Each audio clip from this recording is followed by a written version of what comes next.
Okay. Why that?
Hello and welcome everybody to yet another Officer Club Championship. My name is Ólafur Steinarsson and I will be your host as always. But with me is a player expert. You all know him. He is excellent content creator in cards, a very, very handsome man coming from Germany. It is Spooz. How are you doing, my friend? Hey Ollie, good to see you. I'm doing really fine, and I'm really excited for the games today, for the event today, and to be here with you again. Yeah, I mean, it should be awesome. I'm really looking forward to it. I have you a little bit too loud, I think, but this is perfect. Awesome. So you've taken a look at the decks a little bit. We just had the Catalyst mini release come out. The cards there were basically purchasable as a full set, so all of these players should be able to basically have all of these cards ready. Some huge impacts on the meta, some hot fixes and changes, but what's kind of the situation in the game right now, and what do you expect to see here today? Yeah, I'm not sure if the time was long enough since expansion just dropped 2 days ago to bring out that many new decks, but I found out that almost half of the decks of the players today do have at least one new card. Yep. And almost half of the new cards are in several decks. So some of these cards are really impactful, and yeah, I'm pretty excited to see how they affect the games today. Yeah, I mean, we're definitely going to be seeing something new. And I mean, with the addition of Long Range Desert Group, for instance, I think we're definitely going to be seeing some commandos. I saw some reorganized decks in there. We're seeing a lot of kind of Japan and Soviet in here now. Oh yeah, that was a bait, by the way. I think Bubbles initially wanted to bring a reorganized deck, and I think he just found out it's maybe not that great, and so he just kept the name and put out reorganize. All right. Well, I'm really excited to see what actually happens here. But before we get into the action, let's take a look at the brackets here, because we have some kick-ass names competing today. Of course, there are some familiar names here, a couple of new ones. J King 7, staple in the Officer Club Championship. He's going to be taking on Innocent Bubbles. Hui Hui be taking on Jim Raynor after that in a Chinese grudge match. Two of the Chinese competitors here facing off in the very first round. Then Darkness taking on Birdo, his teammate's disciple, and kind of hot player right now that is crushing all the tournaments he's in, and 2-0 to get into the top 8 here. So Darkness really has his work cut out for him there. And finally, we have Ari Big Ben taking on a newcomer in Vinnie. Super excited to see how Vinnie, I've seen him around for a while, but this is the first OCC we see him, so I'm really excited to see how he performs. Yeah, also he's currently #1 in the ladder, so I think he's in a good shape at the moment. Yeah, he seems to be playing a lot and definitely putting in the time and effort needed to grind that ladder. I wonder if this new system, the new ladder system, is going to change like the faces that we see in the OCC a little bit, right? It like from firsthand experience. The grind is a little bit harder now. Absolutely, yeah. It can be really hard sometimes. So I haven't gotten field marshal yet. I'm like I get stuck in rank 3 or 2. That's just like. Yeah, I think that's what's the hardest step to go over. Rank 3, once you're out rank 2, it's getting a little bit more harder, and then you're so happy to be field marshal. I think field marshal is a real achievement now.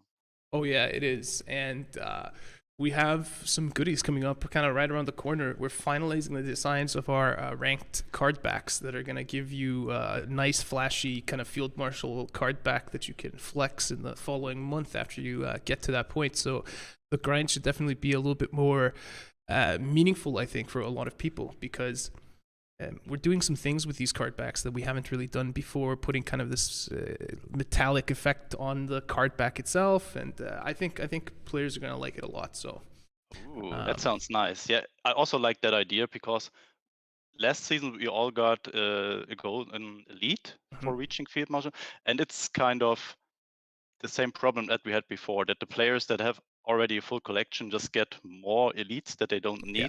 And with the cosmetics, it's just a little bonus, and might make the player more happy than just a random golden elite there. Yeah, we've made some tremendous progress in reworking the gold cards, and they are looking way better in the current design form. So that should also hopefully be a bigger kind of a better experience, right? When you receive that gold in Elite, it's not going to be just like a slightly yellow tinted version of the Elite you already own. It's going to be like this unique, fun thing that will actually let you flex a little bit on the battlefield and customize your decks. So I'm really excited to see how all of that turns out. But the first game that we have, it's going to be J-King7 versus Innocent Bubbles, two very well-known players. What can you tell me about this matchup, and how do you think it's going to go? Yeah, J-King, I think we don't have to add anything to J-King that you did not already mention. He's been in every OCC so far, and just, I think, still the best player in the game. And the matchups, yeah. J-King is just bringing he's only bringing one of the new cards, so I think he's just sticking to what he's knowing and what he's familiar with and not experimenting too much. He's bringing an US ramp deck, US Brit, and a Brit USA control deck with Rule Britannia, and then a lot of people are still very annoyed of Soviet US artillery deck. Yeah. Which is really what is really good for Bubbles is that he is bringing a commando deck, and the commando deck is a really hard counter to that Soviet artillery deck. So yeah, we might see how it goes out. I think depending on which decks both player pick, it can be 50-50, I guess. So the other decks from Bubbles are a Japan Soviet aggro deck. I just played it yesterday on ladder and climbed 150 points in the Officers Club in 2 hours, so it's really strong. But J-King is also having some good answers with the Brit US control deck. And the last deck is kind of an experimental deck, I think. Bubbles wants to try out something new. What I really appreciate, mixing things a little bit up here, it's a US Italy ramp deck. Yeah. With cards like the Mare Nostrum, the B-17F, and Allied Research Effort. So I'm pretty excited how this deck, if he's bringing it and how it works out. So Bubbles actually, he sent me a little bit of insight into his decks, and he explained them a little bit. And that Italian deck, that Mare Nostrum deck, it's there as it's kind of as a hyper ramp deck. And his theory is that he no longer needs early game units because Mare Nostrum will just be able to heal him for whatever health he loses. So the concept here is like, can we just only bring huge units and win? And I think that's an interesting concept for Bubbles there. I mean, it might pay out. As I looked through the decks, there are, I think, only Ari is bringing 3 aggro style decks, so it might work out for him with the hyper ramp there. It could be crazy. I'm just waiting to see, like, we're on turn 5. Bubbles has like 20 credits and no units on the board or something. It's like, you just know something crazy is coming. The B-17F is coming, and like, Yeah, that card can be the beast. When you don't have a good answer, like Naval Brigade or Avenger or B-17, it can be hard to deal with. Yeah, well, the players are now loading on into the battlefield. Let's jump on into this first game of the day. J-King7 taking on Innocent Bubbles. Here we go. So what are both players bringing? J-King is bringing his US deck and Bubbles too. Okay. Now we will find out which ramp deck is better here. So Bubbles might have an advantage here. Of course. Oh, he got the Mare Nostrum off. I think, looking at his face, he looks really happy about that opening hand. Yeah, Jesko a little bit unfortunate. I'm not sure if he needs that in that matchup. But he's having the War Machine, the Warburns, which gives him a good advantage early here. J-King really pondering what to bring. All right. You're right. A lot of friendly banter there going on between the players. But Bubbles holding a lot of ramp in hand with the War Machine there. Interesting, Jaking going for the #1 commando play over the ramp here. Yeah. I mean, he's not knowing what Bubbles is bringing here, since it can be an L6 deck. He's not knowing that he's also playing ramp, because just from the nations, it's looking like he's playing an L6 aggro deck. Yeah, it's true. That's why he prefers to have the commando on the board. That makes a lot of sense, actually. So it's a good bait here from Bubbles. That's a thing I did not take into consideration until now. He's not knowing that he is playing ramp. He will be very surprised when he's seeing the Warbonds on turn 5. Ooh, this is actually a lot of value being gained here from Jaking playing that commando early and moving it to the front line is putting a lot of pressure on that Bologna regiment.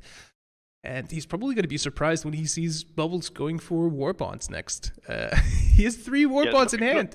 Look at Jaking's face. He's still confused about that Bologna. I mean, Blackwatch would have been really, really painful for Bubbles here. Yeah, He but would not really have a good play. Okay, he drew it 332nd. Okay, no, now Jaking, he is... he's seen 2 ramp cards. He has no clue what he's facing quite yet. But it's going to be interesting to see what he opts to do to deal with this. If he's just going to go and attack and play the Blackwatch. I like that play, to be honest. Yeah, I see that. It's a good play here, but it can also be a good play to keep it and wait, for example, until Bubbles has Manhattan Project in hand. Because now it's not really doing that much. He can still play a Warbonds next turn. Man, all 3 Warbonds in hand for Bubbles. Holy. I wonder if we're just going to see more War Bonds coming out from him. Hey, there's someone waving us. Bubbles' company. No coaching allowed in the OCC, Bubbles. He's going for another War Bonds. He's just continuing to ramp and an engineering. Look, he's already at 11 here. Next turn 12. Yeah, but I asked Bubbles if he's really sure that this deck is good. Because what is he doing when he falls behind a lot with a lot of units on the board there for Jaking? He's not having that many answers to that. No. But we will see, we will see. Okay, there is the research. Just keeps on ramping. And now 17, nice. Now he's at 14 credits, and he has huge units coming out, right? He's got that Spitfire on board. It can effectively trade with one of those units, still, stay alive, unless, Jaking opts for the Strat Bomb here, which I like. But he's only going to have 1 unit on the field, meaning that B-17 is going to get guaranteed value. Yeah, I think he's bringing that. Or he's just playing Hellcat. Can also be a possibility and start to research. Yeah. So that Blackwatch is not doing too much against the Manhattan Project at this point. No, and there is the War Machine. So he can go to 14 and the Blackwatch is just doing... It's not stopping the Manhattan Project. That's not the best roll for Jaking, but not the worst. High altitude bombing in hand for Innocent Bubbles, though. We'll make light work of that, should he choose to, but... Well, he's already at Manhattan Project. What the hell? Oh, this is not looking good for Jaking here. Is there anything Jaking can do? Not at this point, no. Blackwatch is not helping. The only thing that he can try is to kill Bubbles before. So what can he do? Can't get rid of the Jesko without dropping B17, and then he can only deal 3 more damage. But then all units die next turn, and he has 2 Hellcats, which is additionally 8 damage. But it's not enough. It's just 11 damage for Jaking here.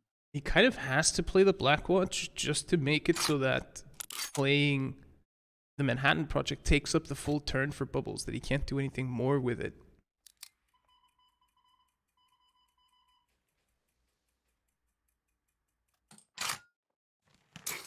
playing that commando there? Yeah, easy Manhattan project here for Bubbles. Bubbles, what is going on there? Is he singing? Is he having a party at the same time? Oh, okay, I think that's GG. There's no way that J King kills Bubbles here, or heals, or anything else. No draw in hand. That's it. GG, wow. What a fast first game. Wow. Bubbles. Man, the Bubbles hyper. Time of the life there. Yeah, wow. That fast research really paid out, and even the Blackwatch could not stop him. Insane. So I mean, I think. Let me confirm this. That was Bubbles' dad, by the way. He sent us. This was his dad. Yeah. What? How old is this man? He looked younger than I looked. Maybe you are. Maybe you could be Bubbles' dad. I don't know. So yeah. So what he told us about the the U.S. Italian deck is that there are 13 ramp cards in there. Yeah, that's what we saw there. I mean, it was also very helpful that he had all 3 Wobbuns in his first 10 cards. He was so fast at 14 credits, I can't believe it. It's Japan time, look at this. Banzai. And he's got the headband on. You have to love him. I feel like we always get good entertainment value from having Bubbles on the stream. Absolutely. Okay, this might be a tougher one for Bubbles now. Yes. Yeah. Depending on how good his roll on the 34th is, if he's getting the 35th out of this or not. What did he discard there? I discarded a Rising Sun. Oh, okay. He gets a 16th Cav, plus he gets the Signal Regiment out. Very good turn. But look what J King is having in hand. Oh no. 2 carpet bombings. Yeah, he's gonna be able to really quickly deal with that, and he can mitigate any type of early aggression with that daylight bombing. Really cripple Bubbles' also credit the game. Seafort Highlanders. Yeah. This is not a good spot for Bubbles, because I don't think he has that much to deal with the Seafort Highlanders in the deck. No, and then we see another one of the new cards, the Yamagata Regiment. That one becomes gets Blitz, Ambush, and Fury when you have no cards in hand. So that card is a beast. Initially, when I saw it first, I just thought it is a deployment effect, because it reads like that a little bit. But then I played against Wild Eyes, and suddenly all these 2/3s becoming Fury units, and I was just like, what is going on? So this card can be really, really deadly for the opponent. Yeah, I mean, if you play around it correctly, it can be, an insanely powerful card. And you can set up fun combos with it. You play your last card from hand, and then it gives them the Fury ability, and all of a sudden you have lethal. I really like this. But look how much work that Seafort Highlanders are doing there. Yeah, and it's going to take out probably 3 more cards if Bubbles decides to go for the trade here. Actually, Bubbles needed a counter-offensive or something like that to deal with that. There's the Winter Warfare. So wait, so Bubbles is kind of running this counter-offensive Winter Warfare infantry deck, banking on kind of being able to proc the Fury on the Bicycle Boys and the Yamagata Regiment to OTK later in the game. I think that's an extremely interesting concept for a deck. Yeah. I just found out, let me take a look how many Winter Warfares Bubbles is having. He's playing it with triple Winter Warfare and 3 counter-offensives. What I found out is that the Winter Warfare, because you have a lot of 1 HP units, might be a little bit too much, because a lot of your units die from it, and then you have nothing to play the counter-offensive on. But when you can pull it off, it's really, really deadly, especially on those Yamagata guys. What I found interesting, and I'm not, maybe you can answer if it's a good idea or not. J King brought Dowding system over Ultra. How do you think about that? I think it's an interesting one. It's and then now the counteroffensive. That's a huge amount of damage. J King down to 2 HP there. Grengards might keep him alive, but yeah, look what Bubbles is having in hand, a Mito regiment. Yeah. J King not having any healing yet. So he really, really needs that. Oh my god, Bubbles just destroying here with his stacks. That was a lot of damage that came out of seemingly out of nowhere from Bubbles. Just finding that counteroffensive and all of a sudden huge HP on the front line.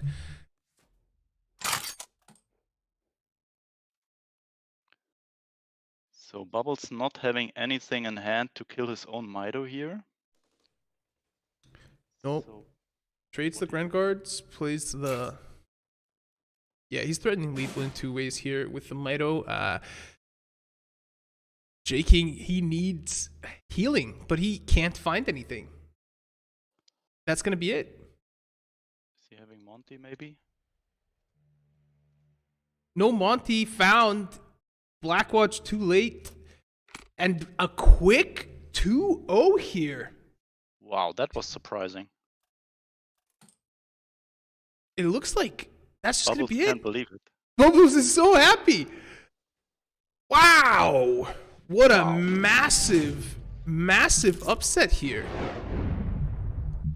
Yeah, I really expect that game to go in a different direction with J King having a good control deck there, but somehow he was not able to find some healing there, and a quick 2-0 as you already mentioned. Wow. Congratulations to Bubbles for an amazing showing here, and we'll take a look at the brackets.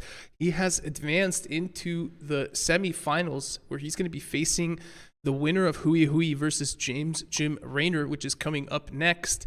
And after such a dominant performance against what many people would consider to be probably the tournament favorite in J King 7 in any tournament he enters, I think Bubbles is going to be a force to be reckoned with these decks in this tournament.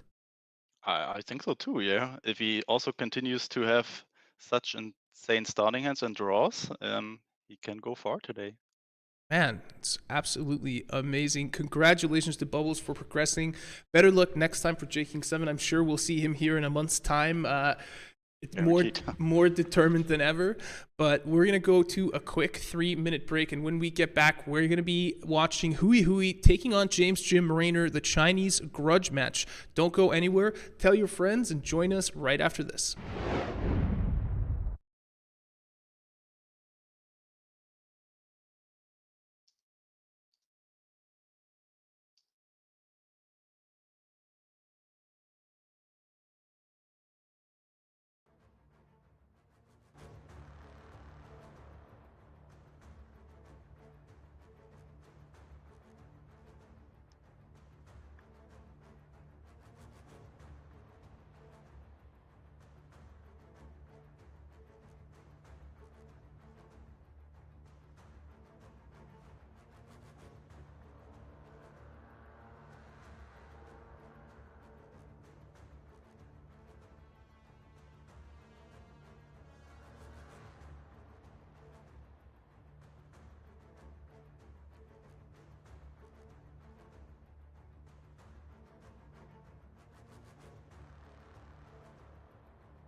And we are back here in the Officer Club Championship. Coming up next is going to be a game between James Jim Raynor and Hui Hui.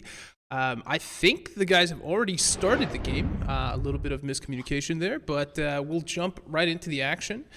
We do have a little bit of lag in this game since we are receiving the gameplay signal all the way from China. But yeah, we're into game number 1, and it's Germany against Britain. Yeah, Hui Hui is bringing, what is this, the German deck, a German-Brit draw denial deck with Wolfpack, Panther A, and James. Oh! What did he get? Long Range Desert Group was what he discarded from the Wolfpack there, and there's no draw in the hand from James Jim Raynor outside of that Bloody Sickle, so he's Bloody Sickling his own honey to get another honey to play that turn. Only way for him to get proper credit value.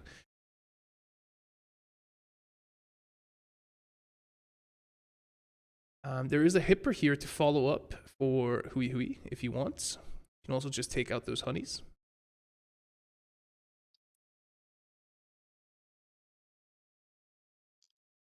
So it's a commando deck with honeys, okay. Yeah, what James Jim Raynor needs is a Crusader now. Oh, and there he is. Oh my god, that helps him a lot here. Yeah, definitely going to help him a lot. But in the next turn, Hui Hui has a Carpet Bomb. He also has an Admiral Hipper, so he's able to deal with the buffed Crusader there. Yeah, but it's not helping him too much to send it back to the hand. He needs to kill it, so it would be better if he kept his research there, his right research, to get the V-bomb. But oh, he's sending it back. That's interesting. Yeah, he probably wants to drop the HP back down, and James Jim Raynor kind of plays straight into his hand now. He plays the Crusader again, draws, and leaves it on 3 HP on the board, meaning that it can be cleared with the Carpet Bomb from Hui Hui, which I would expect to see now. He's not going to go for the Wolfpack, I think, with a Crusader on the board. I don't think that makes sense. Yeah, I agree.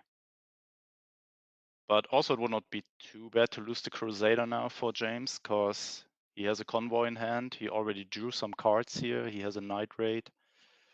Hui Hui buckling all expectations here and going for the final stage of the research, probably setting up a U-boat next turn. And this is the point in time where if you're James Jim Raynor, you want to have an Ultra or Doubting System in hand.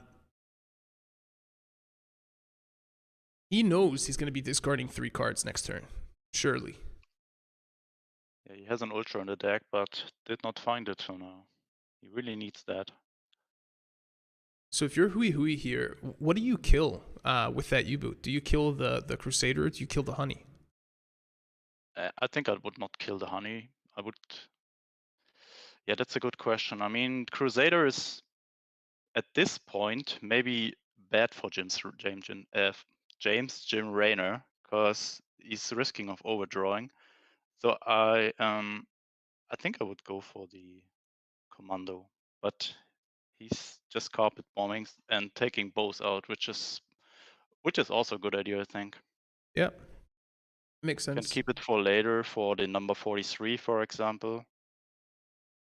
Good point. Shelling off the top there from James Jim Raynor.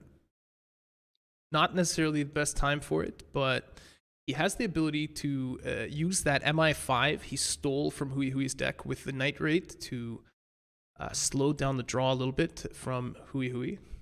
Puts the research back into his hand. That does not reset the research, unfortunately. So what James Jim Raynor is having in his deck is Commonwealth. So he has a second win condition here, besides the commandos.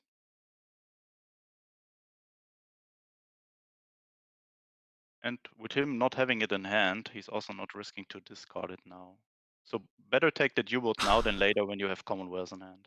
Wow, yeah, absolutely. But those were 3 big cards that got discarded there from James Jim Raynor. He lost both his Monty and his Shelling, so a lot of his control being removed from the game there by Hui Hui. Yeah, but most important, I think, is that he kept the research. Yeah. He kept the research. At any time he wants, he can now do a synthetic rubber honey that deals 7 damage to his face, or can still go into Bletchley whenever he wants. But there is still a wolf pack waiting. There is. I'm almost wondering, you know, if he uses a cup of tea, it's gonna be a 9/9 honey. And he has air power. Yeah, he probably has 2 air powers in the deck. And with no healing on the side of Germany, I think that actually makes a lot of sense. Just go for it. And it looks like that's what James is going to do here. He's going to cup of tea, he's going to synthetic rubber, and then use his remaining 2 credits to hit face here. Pouring on the pressure here from Hui, who needs to find a way to kill that honey next turn, or he's dead. And that's not going to be enough. His only play is bouncing and move the whirlwind to the front line, but then James Jim Raynor is having his... Oh, yeah. He has the carpet bomb. The carpet bomb is going to be enough. Where's the second coming from? Did he just draw it? I just saw one. Yeah, he just drew it. Okay, so the delay is a little bit confusing here. But yeah, carpet bombing, and then James is taking the first game here. Yeah, and that's going to be it. The carpet bombing is going to remove the whirlwinds from the front line and clear the path for the honey, the notorious honey, to move on into the front line and finish the game here, 1-0 for James Jim Raynor. Congratulations to him for taking the first match. Good game, yeah. It was a good idea to go with the honey there and not wait until he's able to go into Bletchley or something like that. Well played. He took his chance there and it worked out. Yeah. I think that was this is what I think is the biggest change since I joined 1939 in terms of the game. Is I feel like there's more to think about a little bit, right? Like, with the research there, with what he had on board, he had kind of a few different paths to victory, but knowing when to pull the trigger and just go for it. And like we talked about, right? He probably has 2 air powers in the deck that can finish off the opponent if he gets him down to 3. So excellent play there by James. Yeah, also with the new card doubting system, there is that added so much more depth into the game. Now you need more answers to play around that card. For example, with Ultra, you can just play a Bloody Sickle, trigger it with a cheap order. But now you're wasting maybe something very important into a doubting system, and we might see some of these decks later. I think Darkness is bringing 4 of these, so I'm pretty excited to see how this deck goes with 4 doubting systems. Yeah, that's going to be interesting for sure. And we head on into the next game here between James Jim Raynor and Hui. Once again, apologies for the lagging of the signal. We are getting this all the way from China. These players are participating in the dead of night, pretty much, on their time zone, and we appreciate them being here with us. Now we see Hui bringing his German deck again, James bringing his Soviet artillery deck this time around. Oh, this might be a bad matchup for Hui. Of course. Usually, James Jim Raynor is having the supply chain. Good for Hui, he's not having one yet, but all his discard is really bad when he hits the supply chain. So with this, he's also helping James. I'm pretty excited to see how this match goes here. Yeah, that's true. I really loved playing this artillery deck on the ladder when I was running into a lot of discard, because it was one of the few decks where discard would actually help me. So, yeah. But I would say Hui is finding a lot of the stuff that he wants to find early here. Finding the Flampanzer, being able to get rid of that Greyhound. He's going to be able to trade out that Cuban Cossacks as well if he wants to. Guard is also helping, but he's going for the Cossacks first, getting value out of the Flampanzer before it's getting shot from the anti-tank gun. Now he's got 2 of the new FW-190 Jag bombers. These will retreat a ground unit and could be absolutely key for him to keeping those artillery units at bay, kind of resetting the attack timer on those. He also finds a sudden strike, which I think is huge for him if he can find more of those. What do you expect to see here? Sudden strike and then an MI5, or is he going to be developing the board here? I would play the FW here, sending one of the artilleries back. But then you're risking to run into a periodic firestorm, losing that fighter there. So I think the play that he did there is okay. And I think that was also the correct play here. And keep the FW for later. Yeah. For example, now next turn, he can just bounce the artillery. James is left with just the Greyhound on the board. I think a lot changes actually with the Greyhound on the board. The Greyhound on the board being able to move into the front line and buff the artillery units in the back, I think, actually makes a difference in how who he plays that turn. Going for the damage here, dealing 7 damage to face correctly and cleverly utilizing that Patriotic Firestorm.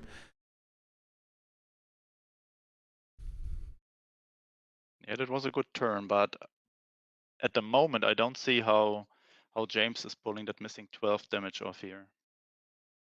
I mean, that deck can come back at any time whenever he just finds the correct combo. He just needs a supply chain now and a war production, for example, and then he can draw almost infinite and just draw his Katyushas, Ura, and then he's just OTKing you with just a few seconds, and it just coming out of nowhere.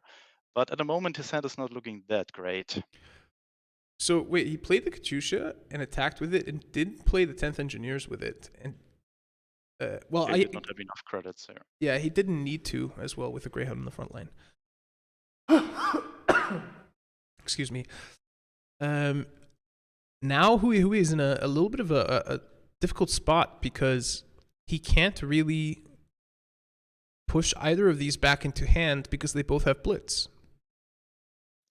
Yeah, he's just going for the draw denial. Dealing 1 damage to the Greyhound so he can kill it next turn with the Whirlwind. For James here, if he finds another 10th Engineers or if he finds a Ura or something, this is almost over. Let's see what he's getting. He's very unfortunate not finding a single supply chain here. He's having 4 in the deck. Get rid of the Yak, I think. And then you can play the Greyhound 1, 2, 3. Play the 10th Engineers. Deal 5 damage, possibly 6 damage to face. 7 damage. So he can trade that Aradu away, go face with Katyusha. Drop the 10s. Maybe another Greyhound. But he's going for the artillery, also not that bad already. Oh no, he had to discard it, okay.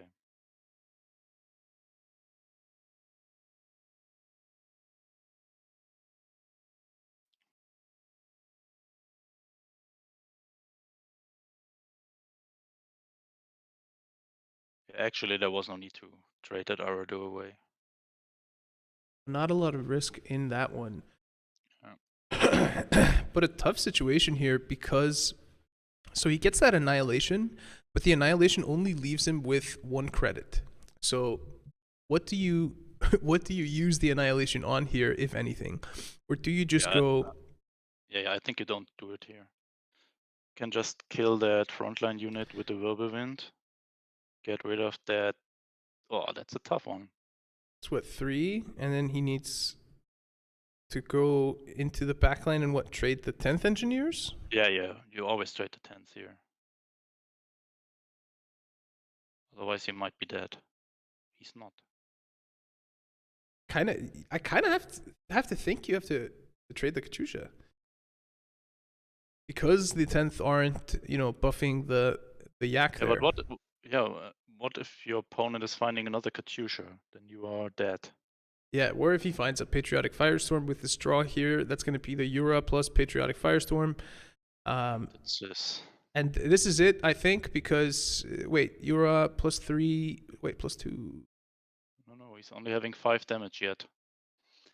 Oh. Now you can Ura, Cis.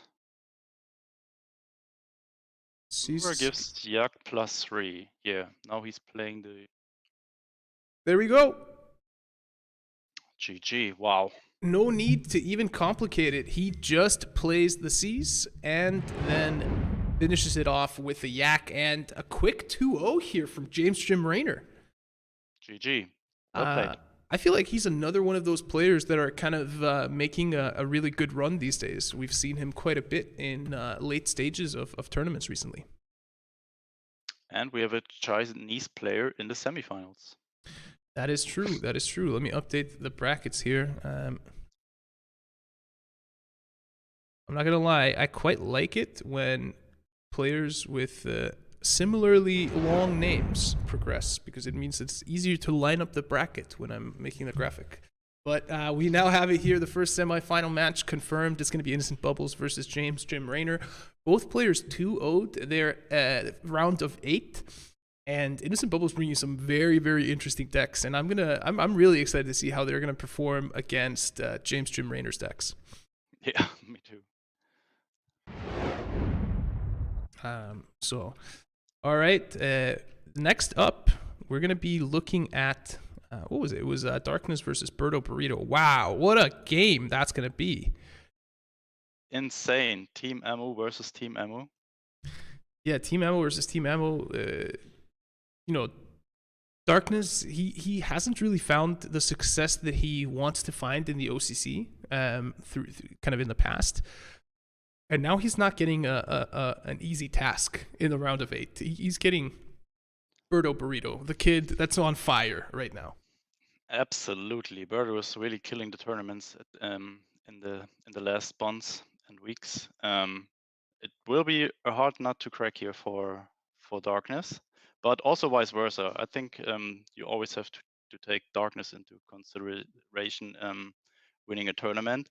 So it will be a really, really good match. Yeah. All right, well, we're going to go on to a quick break while we get the next match set up. The match between Darkness and Birdo Burrito. This one is sure to be filled with fireworks, so don't move a muscle. Don't go anywhere. Be with us right here after this break.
Welcome back to the Officer Club Championship. My name is Olikrummi and Spooz. With me is Spooz, and we're about to head on into a huge matchup.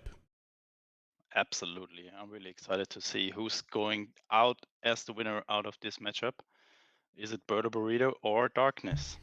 So I'm gonna go out on a limb here, and I'm gonna say that whoever wins this is pretty much going to, in my opinion, be the favorite for the tournament. Right? Like I think these are some of the strongest players in the tournament.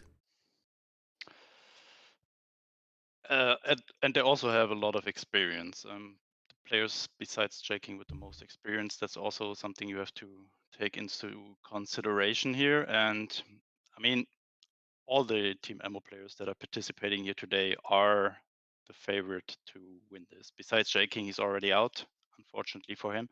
But there are 3 Team Ammo players left, and also guaranteed one of them will be also in the semifinals. Yep, that's true. That is true. So why don't you tell me a little bit about the decks that these guys are bringing? Are they bringing a lot of new stuff, or are they kind of going the J-King route and bringing a little bit of the new stuff with the old? They're both bringing some new stuff.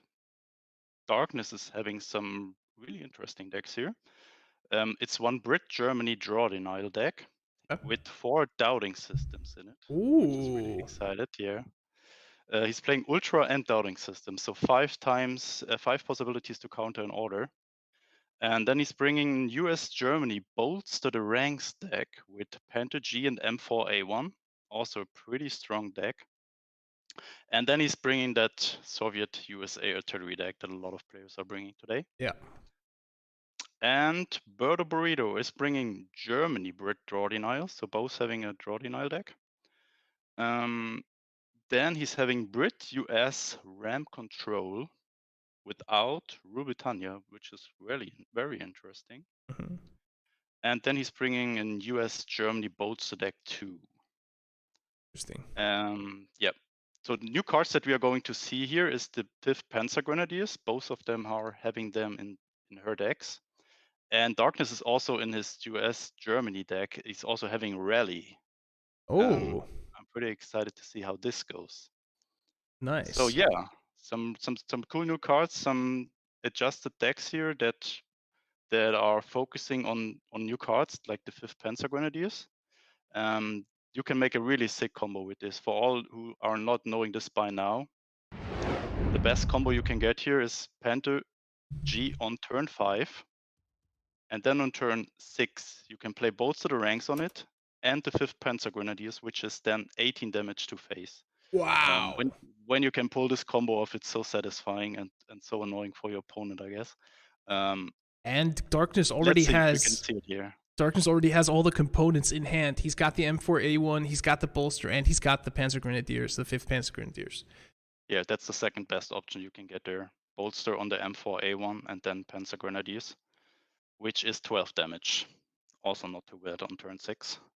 And your opponent has to deal with a 6-7 there. I guess the good news here for Birdo Burrito is that he has those C4 Highlanders in hand early. So he might be able to establish his board presence before he gets hit in the face for 18 or 12 on turn 6. Yeah, that might save him here. So Darkness is thinking to develop a board here with the 5th Panzer Grenadiers, so he can next turn play this 35T with 0 operation cost. Won't be allowed to do that though. Birdo Burrito with the Kitty Hawk taking out that unit more than likely with its deployment effect. Yeah, Darkness having all 3 bolsters in hand. This is usually not what you want to see. No. And Birdo having a really, really good answer to everything. Daylight bombing, crippling the credit gain here for Darkness, pushing him a little bit behind. He does not have anything in the front line, so can't really make use of the deployment effect of the 99th Infantry Battalion. Pretty much just serving them up for slaughter here, but Birdo opting to go for the Sexton, continuing to develop his board, not allowing Darkness to get a foothold in this game. Yeah, what the hell? What is the name of that card? Sexton? Sexton. Holy shit, it was completely gone at the moment. This will be hard to deal with for Darkness. What is I'm not sure how he's dealing with this. M4A1 is just getting killed from Kitty Hawk and Sexton. And even now, he's setting up the 101st. 101st. Yeah. Yeah.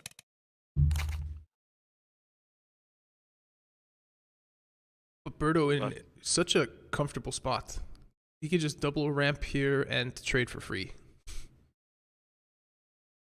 It's not even needed since it's pinned.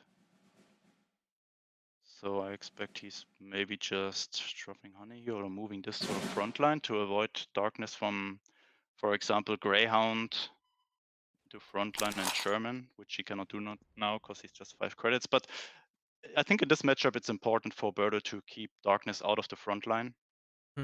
And that's why he moved that Kitty Hawk there. Yeah, and he gets the honey plus Lend-Lease combo off, finds both of his Black Watches. Oh no. Wow, that is an insane set of cards for Birdo to draw there. He found both Black Watches, the Ultra and the Monty, so he has a lot of control here of this game. With the addition of the Grand Guards plus the Seaforth Highlanders, I think this is going to be a very tough game here for Darkness. Absolutely. Another daylight bombing, crippling Darkness's credit gain even more, taking out potentially that 101st Airborne without having to proc the ambush. And that's going to put Darkness at 6 credits against Birdo's 10. This is not looking good for Darkness.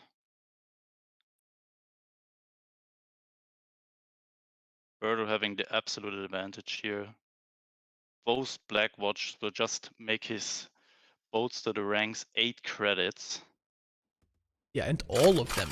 It's going to make all of their... And he's dropping those. There's the rally, not really doing anything here. This is a tough one for Darkness because what do you want to do? Do you want to move up the 101st and the Sherman and play 4 30-second infantry units and then get carpet bombed or something next turn? It's super hard. Also, he had to waste the 99s without getting value out of it, so it's missing him now to bounce the guard later. Yeah. So all these guards will keep him in check really good here. I think I would go for the M4A1 here. Yeah, it makes it is surviving a carpet bombing. Move the Sherman maybe to front line. Try to keep that M4 alive and play a bolster next turn on it. All right, develops the board. Yeah, he's probably wanting to play a bolster on that M4. That's definitely going to help him. But he has a lot of HP. Ultra. Oh. I think at this point and at this level of play, if Birdo ends this turn with 3 credits or more left over, I think Darkness is not going to run the bolster play next turn, right? I think he's just too good to play into Ultra in that way. Yeah, I agree. Maybe he's starting to trade these Black Watches away with his units already on board and wait for a better spot for bolster.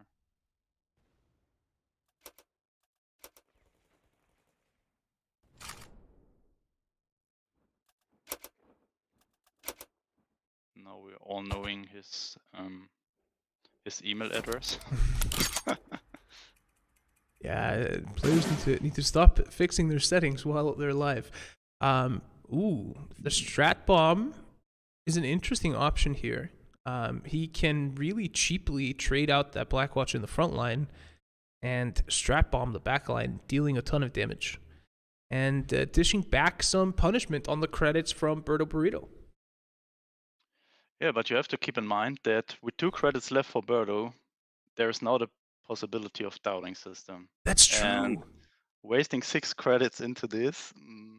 So this is why this card is so annoying. Even if your opponent is not having it, there's always the risk that he's having it, and you always have to take this into consideration and think, can he have it? Is he having it? And that makes your thought process so much more complicated and complex that I'm really, really afraid that this card might be a little bit too strong. Darkness putting a lot of infantry units on the board there. Playing the last 32nd. Making sure he doesn't overdraw next turn, but Birdo is feeling really good in the position he's in right now. He's holding that Monty, so he's like, I'm not worried at all. And opts to play it now. This also means that Darkness is going to be locked out of playing units next turn. Oh my god, he's got the rally! He has a rally! Yeah, he's getting value out of a rally. He's got the rally! I totally forgot about it. And also its units are getting +1 attack now from the rally. So he's gonna... let's see what he's doing with it. Ooh, this could be a super interesting one. He can rally 109th Engineers, and then move the final 3 units into the front line and have a massive front line. Yeah, and Birdo is not having a carpet bombing yet, although he's having 2 in the deck.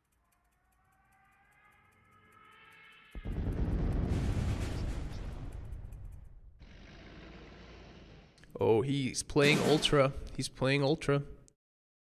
And what is Darkness going to do? Is he going to play around it? Is he going to patrol first? He's patrol first. Yeah. I expect that.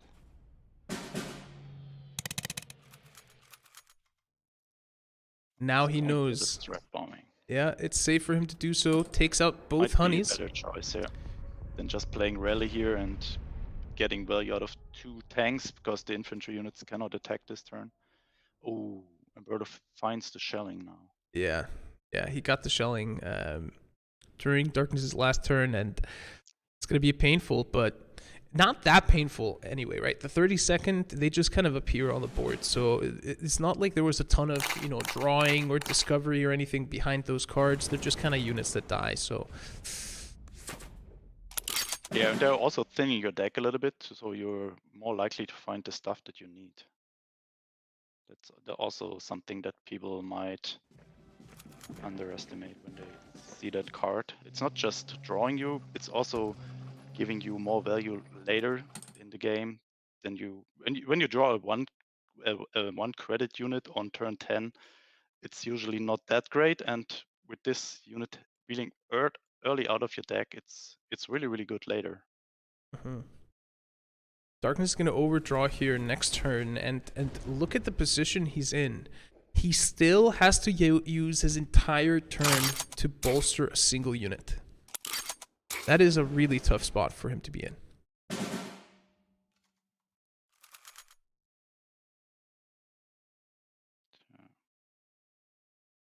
And it's not even good because he's not getting rid of that.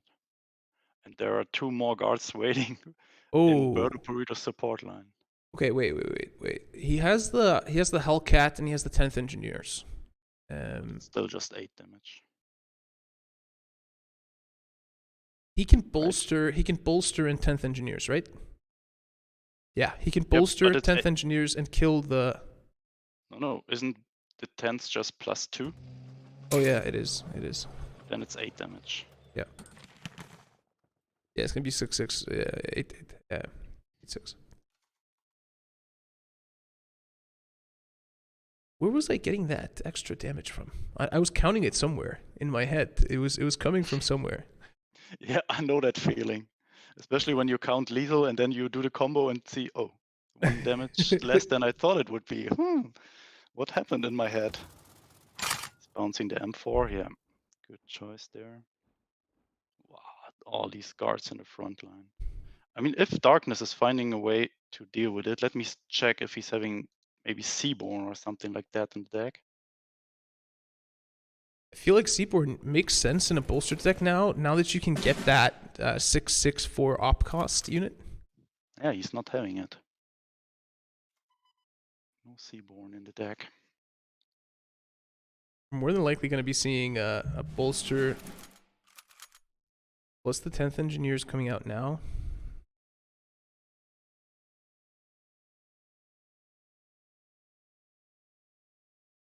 Rough spot here for Darkness.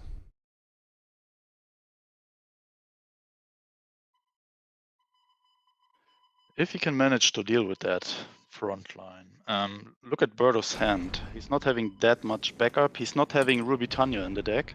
I'm not sure if Darkness knows that. There's the carpet bomb. There is the carpet. That was a good top deck.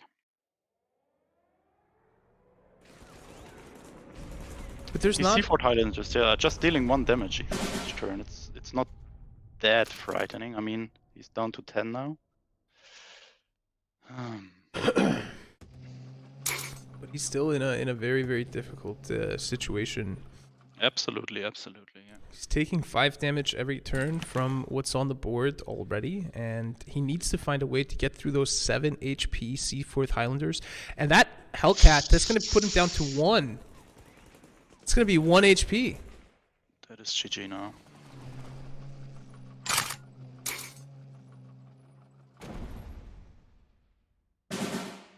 There is nothing in the Darkness deck that helps him here. The patrol, no. There's nothing that will allow him to do everything that he needs to do within this turn. He's not going to be... And those 2 Blackwatches are the reason why he's not able to deal with it. If those bolsters were 4 credits each, he would be able to... Pretty much effectively, he would have been able to play himself out of the situation he was in. So the fact that the Blackwatch hit all 3 of the bolster the ranks is largely the reason why he's in the trouble he's in right now. At least it's one of the reasons. Yeah, I'm not sure if this would not have happened if Darkness would have won that, because Birdo had a really, really good start and early board control, and Darkness no chance to get to the front line, and I think that was basically the reason why Birdo won here. But yeah, I agree. You don't want to have 3 8k bolster in the hand when your opponent is stacking unit after unit after unit. No, absolutely crazy. And with that, Birdo takes game number 1 here against Darkness, continuing on with his winning streak. I give the players... Oh, you mean tournament-wise? Okay, I see. Yes. Tournament-wise. He's I don't believe he's dropped a game either in the tournaments I've seen him play. I don't think he dropped a game in the last OCC. This guy's a machine. Insane. Pretty much. And we are into game number 2 here. Let's jump into the action between Birdo and Darkness. Birdo bringing Germany against Darkness's US bolster deck again. Darkness really confident in this deck, apparently. Yeah, and what also is interesting about Birdo's German Brit draw denial deck, that he is not running Wolfpack. That is very interesting. Is that maybe because Wolfpack is discard and discard procs the M4A1? Is it just focusing on draw denial and pushing things back into hand to not trigger that? I think that's actually a really good strategy to play these days. Ooh, Darkness finds the pattern combo if he wants it. Looks like he don't want it. Yeah, what you usually want with the pattern, I mean, he could have played it here, but it would have just been 4 30-second in... No. There, he had 2 left. Because yeah, he could not get that much value out of this. 2 30-second in the front line, 2 in the support line. Maybe he wants to play it later on an M4A1 with the bolster and just OTK, something like that. Wouldn't he have been able to play the 35T as well? But yeah, I get you. Ah, yeah, you're right. You're correct. But looks like he's wanting it for later. Yeah. Because he's having the 5th Panzer Grenadiers already in hand. Now he's found his bolster. All he needs now is a Panther G or M4A1 and a few more credits. So I quite like developing this. a board here, keeping Birdo a little bit. Oh, he found the route out. A little bit occupied with dealing with the board, and then he's doing his combo, I guess. But that route out will help Birdo a lot here.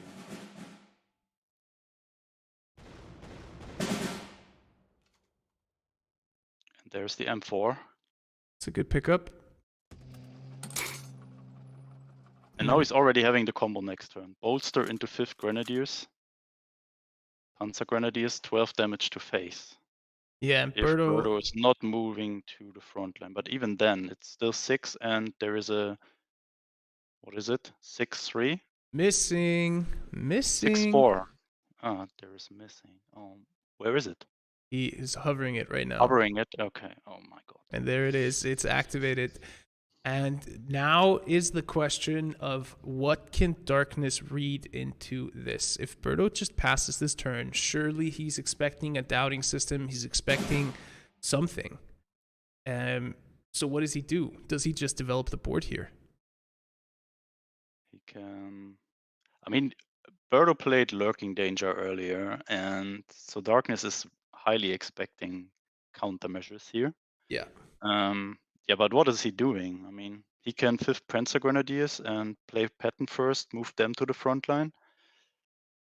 And then he can bolster. He's losing the Fury, but there is still a 6-7 tank in the front line then. And next turn, he can do the another 5th Panzer Grenadiers on that. I think that might be the play here. But no, bolster is getting captured from doubting system too. Yeah. And that's the tough situation he's in, right? He can't afford the credits to move into the front line and to test for missing or something before he uses the bolster. I'm wondering if we would see, the 109th come out, runs into the missing.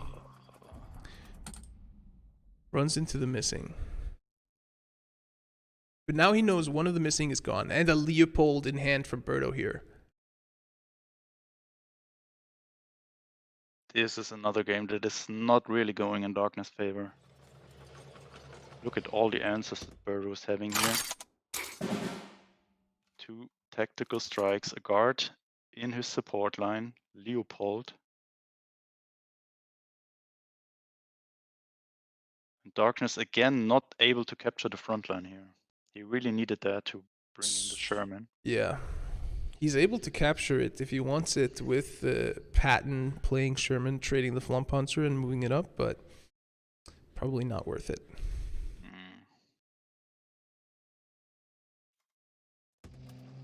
Just opting for the body on the board there. I'm highly expecting Birdo to move those C4th Highlanders up this turn. No, actually, tactical strike and move probably. Yeah. Because having your guards in the front line against Darkness deck is the same as having it next to your HQ. Because he's not having bombers or fighters. When you're on the front line, you're as safe as if the guards are in your support line. Yeah, and I mean he's playing zero op cost units as well, so you're not really gaining like resource drain on him if you were having him move across the field anyway. So he's not going for the tactical. What is he looking for with that Panzer 3? Good question. Ooh, the Jagged Bomber. The Jagd Bomber, okay.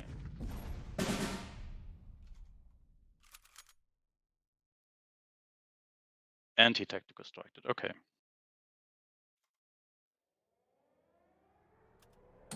Oh man, this is not looking good for Darkness. No. Strategic bombing just crippling Birdo's credits, not doing more than that. And Birdo is having 2 doubting systems. I think Darkness just wanted it out because Birdo was at 0 credits. And there's not the risk of running into doubting system with it later. Oh my god, 2 of these. So Darkness is never seeing a bolster getting played here, I guess. Nope. And he's not even able to proc it with the patrol because the patrol won't hit the doubting system. That's what I mentioned earlier. It's so annoying. With Ultra, you can be safe. If you play a cheap order and it's not triggering, there is no Ultra up. Here, you can't be sure. You have to waste an order 3 credits or more.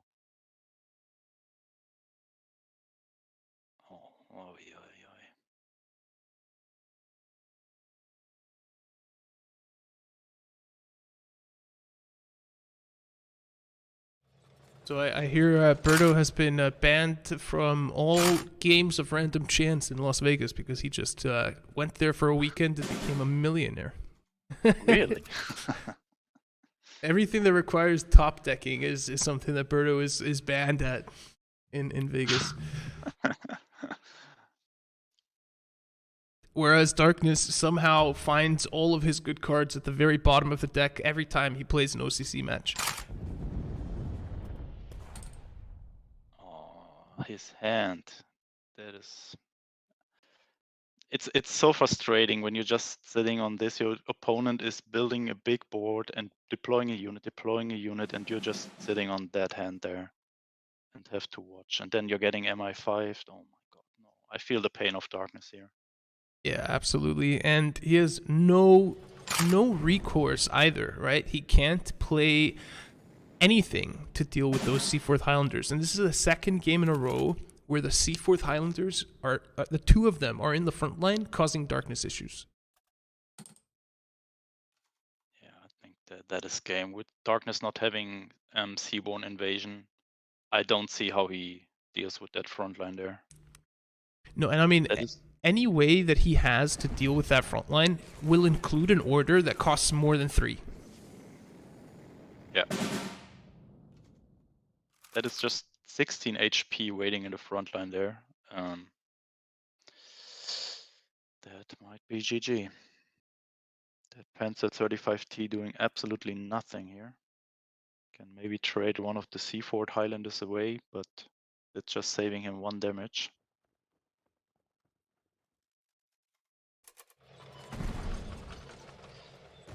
Yeah, and again, being locked out of the front line is Darkness's problem here. Really well played by Birdo, recognizing that and playing, around that the entire time. Yeah, he's not even risking anything. He's risking overdrawing here, over deploying something. Because he knows he has all the time in the world. Anything that Darkness deploys is just getting killed from him. And clean, easy 2-0 here. Wow. Wow. Yeah. That's like... Yeah, and I'm reading chat right now, and Jaking is saying that missing was specifically put into the deck for M4A1s and Panther A's, right? So it was a good idea, huh?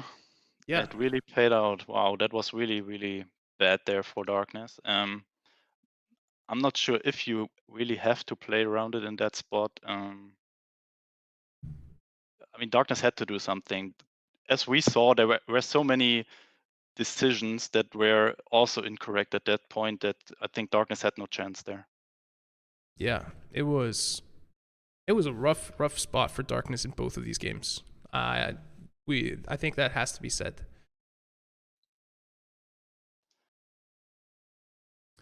Man, that was a tough one. But congratulations to Birdo, keeping his streak alive, continuing his domination in the tournament scene here in KARDS. And let me update our bracket here and see what it looks like after this match is over. Where we go? There we go. And as you can see there, Birdo has now moved on over into the semifinals. They're going to be facing off against either Ari Big Ben or Vinnie, a newcomer here in the OCC. We're really looking forward to seeing how that plays out. We're going to go to a quick break. When we come back, we're going to have the game between Ari Big Ben and Vinnie. I'm excited for this one. Historically, Ari's series have been the shortest series of every OCC. Looking at his decks, I think we might see that again. He's having 3 very fast decks. Yeah. Yeah, I like it. Ari always brings something interesting every OCC. So anyone watching at home, don't move a muscle because we'll be right back after this.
Welcome back to the Officer Club Championship. Apologies for the short delay there.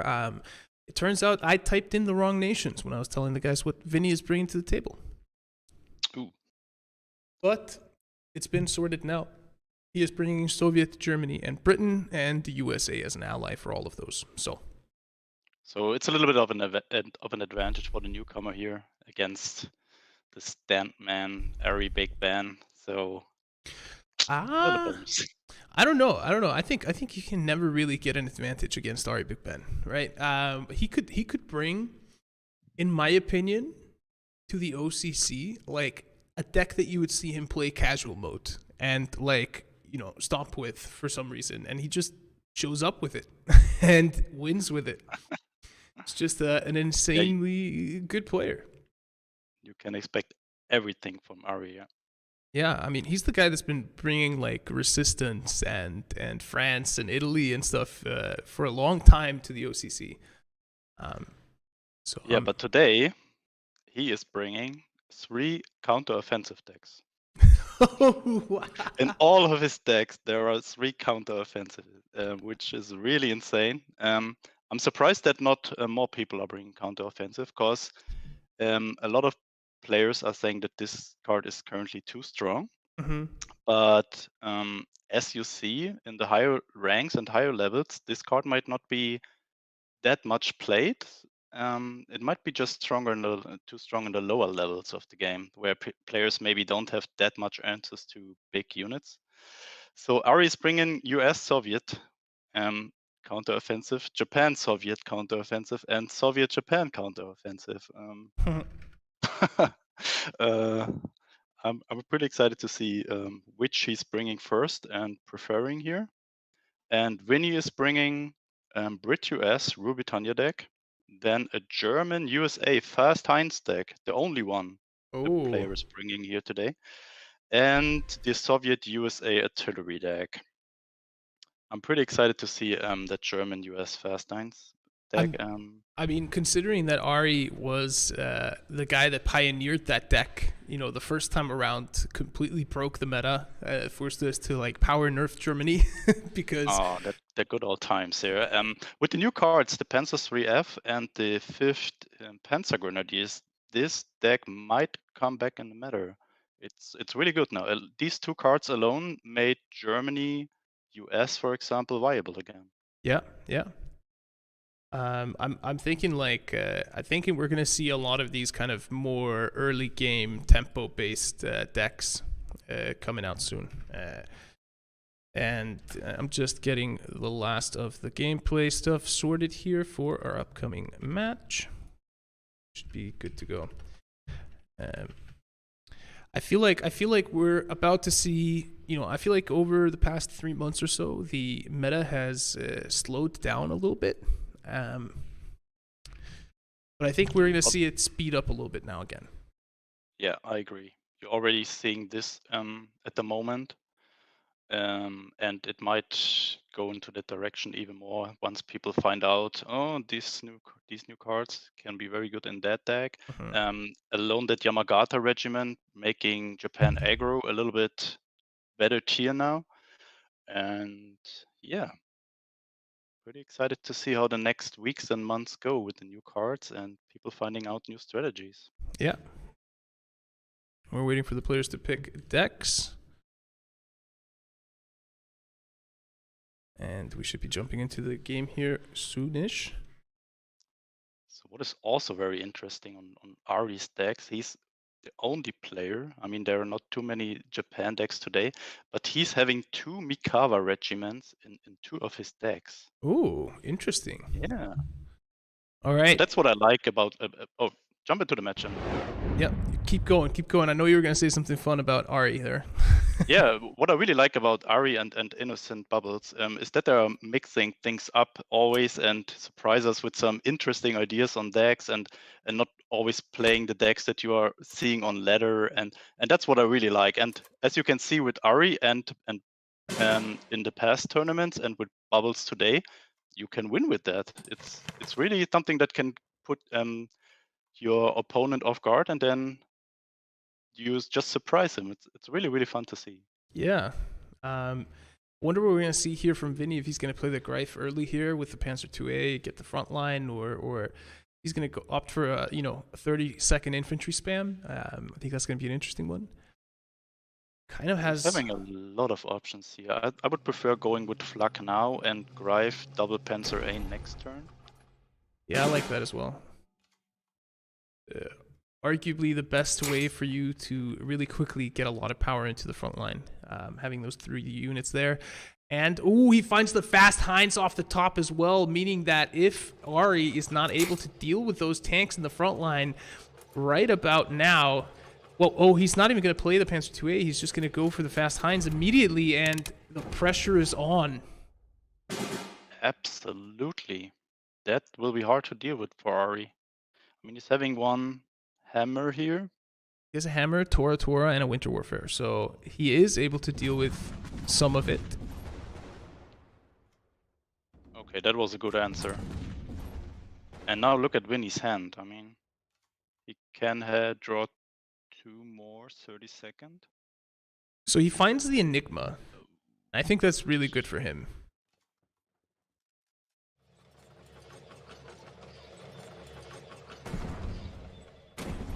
Continues to go with the damage. He's choosing to attack over emptying his hand here.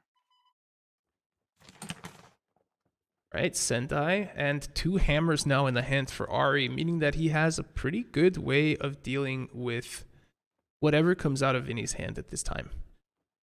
Vinnie not taking the front line there, he already controlled it, so he doesn't get the Befeswagen out for free. That card can be such a high roll. I remember a game that I had this week where I had on turn 2, what was it, 4 or 5 units in the front line. That card can be so insane. Yeah. But yeah, at this point, we already got the front line. Not really that great. But what is helping the Befehlswagen is the new Panzer 3F. Because with the Panzer 3F on board, the Befehlswagen is having Blitz. That's a good synergy, I guess.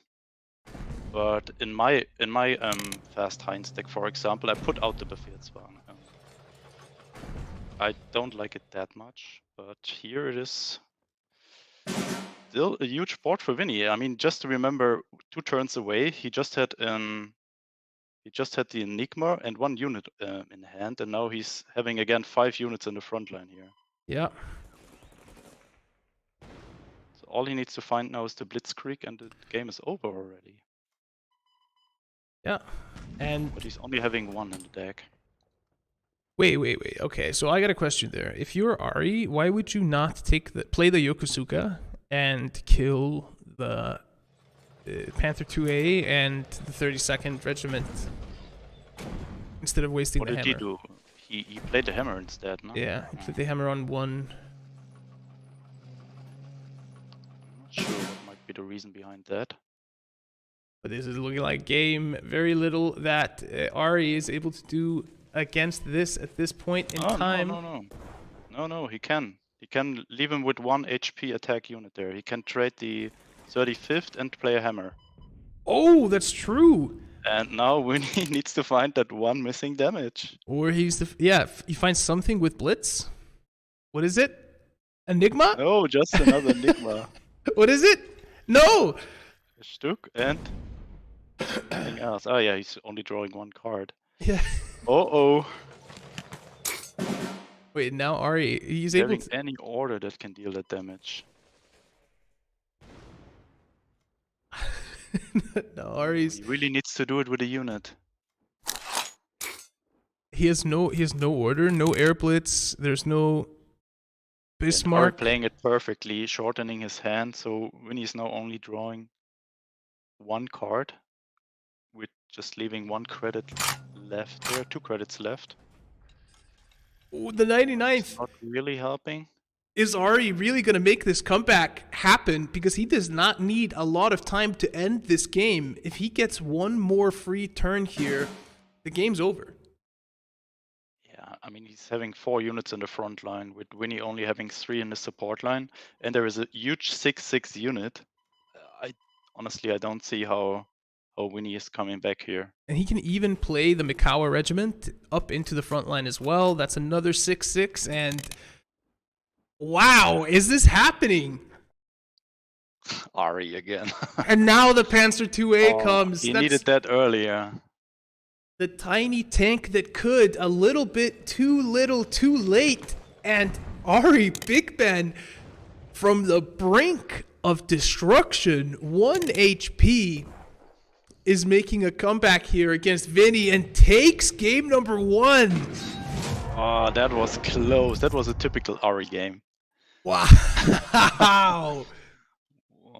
1 HP. That's so frustrating as opponent. When you have 2 Enigmas and then you don't draw what you need and you're just sitting there, give me a unit that has blitz, but it's not coming, and then you just lose. I feel the pain for Vinnie there. Oh yeah. But also GG for Ari.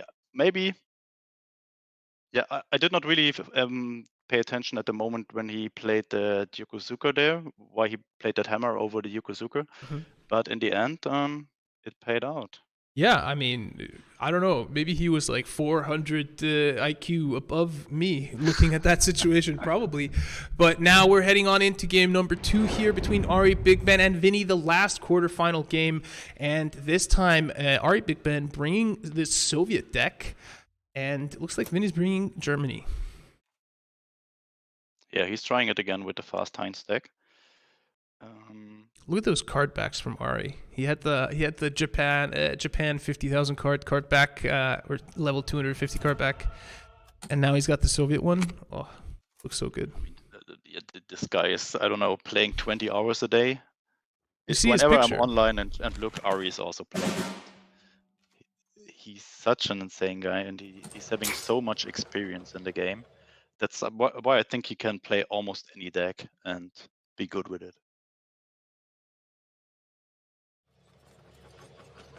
So it looks like we are missing Vinnie's hand there. It froze up, apparently, but I'm trying to get it back.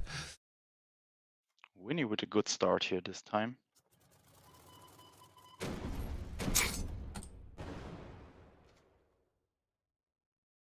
So Ari playing with the Tomahawk and another Mikava regiment in his hand. What I'm really surprised of that we have not seen a single counter offensive now from Ari in his hand. Although he is having 3 in all of his decks.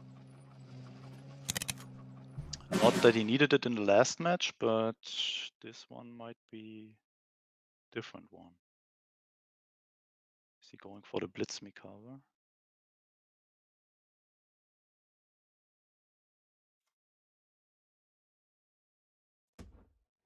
Also, this is a 5/5 now from the Tomahawk.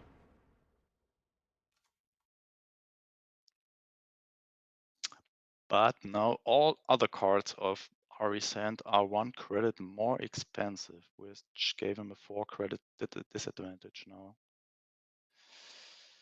So what Vinnie needs to do here now is spam the front line. Deploy units with Blitz, go into the front line, keep Ari away from the front line, and try to find a Blitzkrieg as soon as possible. Unfortunately, we cannot see Vinnie's hand here if he's maybe already having it. Yeah, maybe he does.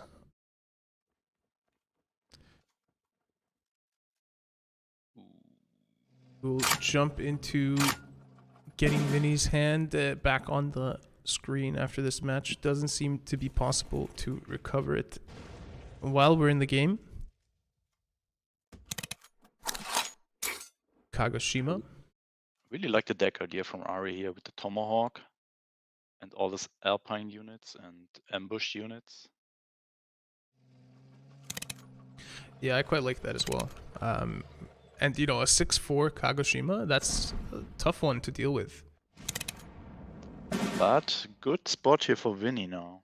Having 3 units in the front line.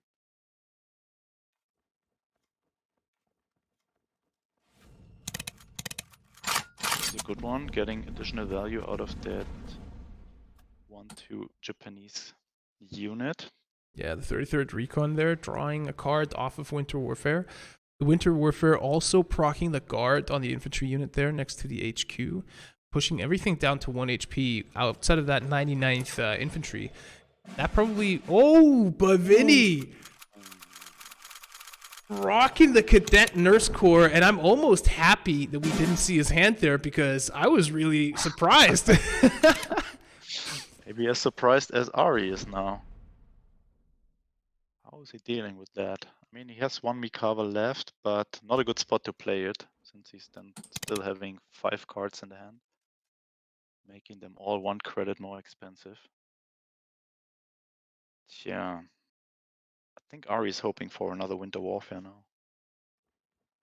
That can be a huge one. Yeah. It definitely makes sense that that's what he's looking for. What would that be? It would be what? 6? It'd be plus 12 off of Winter Warfare. Would make that 35th Mountain Rifles 17. But it's a little bit less now. Yeah.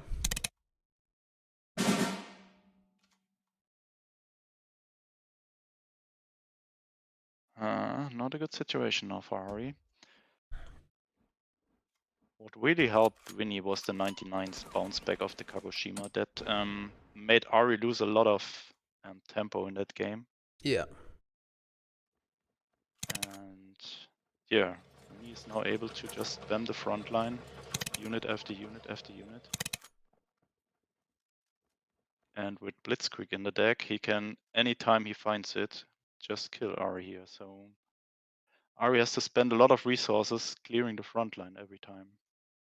And with he's not having any Blitz unit in his hand currently. It might be hard to ever go back to the front line.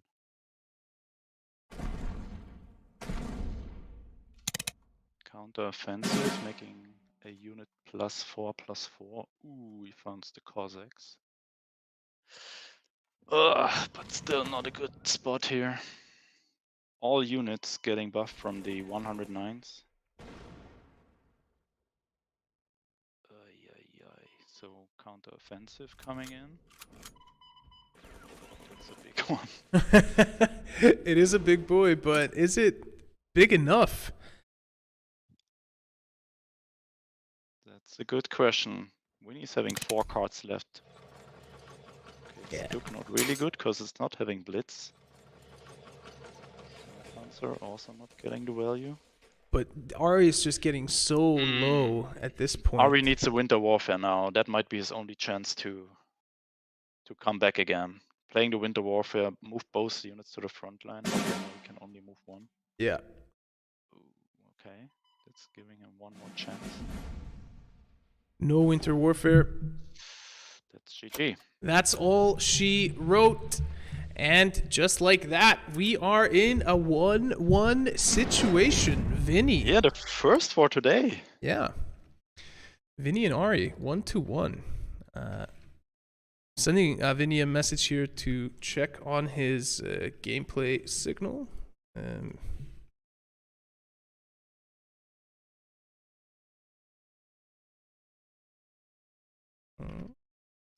So Winnie's Germany deck is out now. What might he bring next against Ari? Probably bringing that deck again. He's having the Soviet Arty left and the Brit USA Rubitania deck.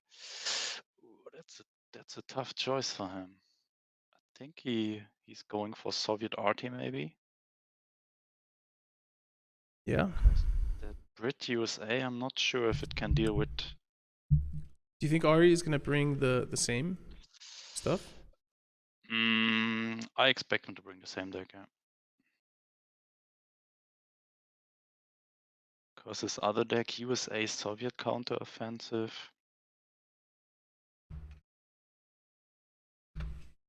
We will see. All right, we are into the game, and it doesn't look like Vinnie saw my message. So we don't have his hand again, but he does indeed bring the Soviet artillery deck here. So we can guess fairly confidently what's in his hand. I'm gonna guess there's some artillery units. There's maybe a Chaika. There's maybe a Patriotic Firestorm. Yeah, he's bringing the Soviet artillery deck, and Ari is having 2 34s here. That means he's having twice the chance to draw 35th out of his deck, but until now, with 3 tries, he did not find a single one. That can be a really, really huge combo. Yeah. Once you pull it off, it's like a little bit cards in casino mode. If you pull it off on turn 1 or 2, there's a high chance you win that game. Yeah. But if you don't pull it off, you're just thinning your deck, which is not really mattering because he's playing an aggro deck, which you are very often not go until to the last card. So that's what a lot of also new players do not keep into consideration, that it's not really mattering if you discard it, because as I said, the games are over faster than you get through your deck, and there's not a real win condition in it that you don't want to discard. It's basically just spamming units, maybe get a good Winter Warfare counter-offensive combo off, and then kill your opponent. Yeah, I feel like that's something that, me personally, I struggle with, is like when I self-discard with the 34th, I always feel really bad about whatever I discard, but you have to kind of tell yourself, wait, no, this is the reason why I'm doing this, right? It's like there is a strategy here. I've planned around pretty much everything. Yeah, and also with the 35th, on my end, it's a little bit tilt-inducing, because when you have 3 34s on board and just see all your cards fly away and not get a single 35th, you're just sitting there, why game? Why are you not giving me even a single one? It can be really, really frustrating, but if you find it, it's so benefiting. My deck, it's vanishing before my eyes. Yeah. you hover your deck and you see that you're like 18 cards more into the deck than your opponent, and but at the same and then you're just discarding 3 cards, and the next card you draw is the 35th, and you're just sitting there, why not one card earlier? It can be really frustrating. I'm not gonna lie, one of my favorite things is playing ooh, does he get the double? No, not the double high roll. It's playing like pinning the 34th and keeping it on the field as much as possible, right? So playing a commando deck or something, and a guy plays 3 34ths like really, really early, and it was just like naval just pin, and I think he discarded like 20 cards or something off of the top of his deck. Okay, yeah, that can be good. It was amazing. It was so much fun. But I think it's less fun when he then pulls off his 35th. Yes. 3 of them, and they're just sitting there, I should have probably killed them. Thank God that didn't happen. There's the Ura. Ooh, okay. Making good use of the Ura there. That was a good one. Yeah. Yeah. 5 additional damage to face.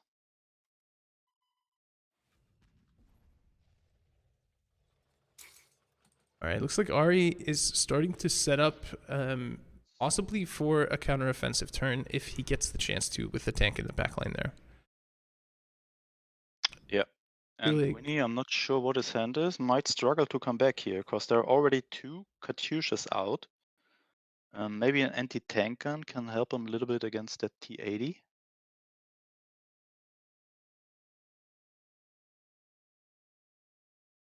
So we have a little bit of a surprise factor here. It's like we are Ari and playing a ladder game here. Yes. Not knowing what our opponent is bringing next can also be interesting to watch. Just a little speculating on our end, what might he bring? Because then you can better you better see what Ari is thinking in his head now. It's much more different when you have our perspective and know what he's having. Yeah. And now we have to keep in mind what Ari is thinking here and what Ari is knowing, and it's totally completely different and very interesting.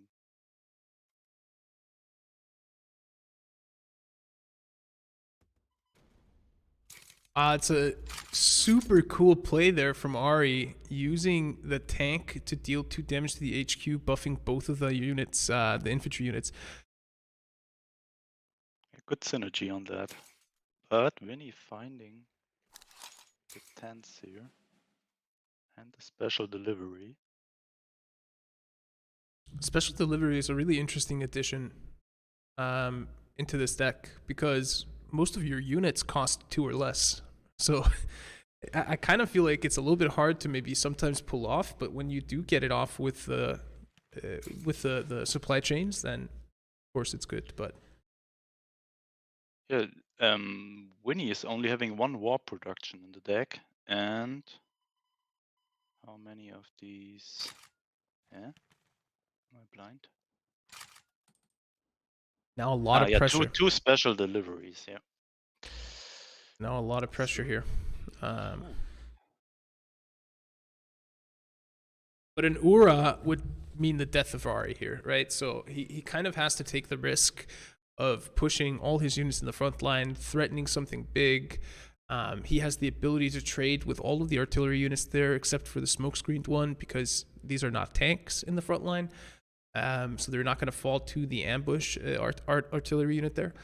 And putting Vinnie into a tough spot. Of course, we don't know what Vinnie's holding on in his hand right now, but if it was... He already played one Ura, so it's not too likely that he's having it here. And I think if he would have it, he would have already played it. He needs something to buff his artilleries. He cannot attack face here, otherwise that infantry is growing more and more. Oh, but the Cis is helping a lot to get rid of the Mikava. That was a good one. Leaving Ari with 1 unit in the front line there. Yeah, Ari needed a winter warfare to get rid of these anti-air guns there. Yeah, he definitely wants to get rid of them as soon as possible. He's going to take out the tank gun there for sure. I don't know. So what is under that Sendai? What did he Sendai? 10th Engineers. 10th Engineers, okay. So they are spawning on the right side whenever they come back and not buffing the artilleries there. Katyusha.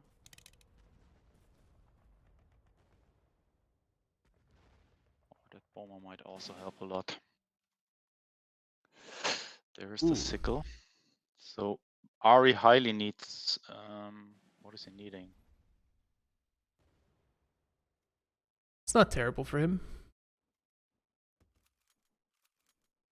Interesting to see that he's not playing counter-offensive here. He wants to get more value out of it. He can play it and kill the bomber, for example. But he's waiting for something bigger. I would play it and kill the bomber.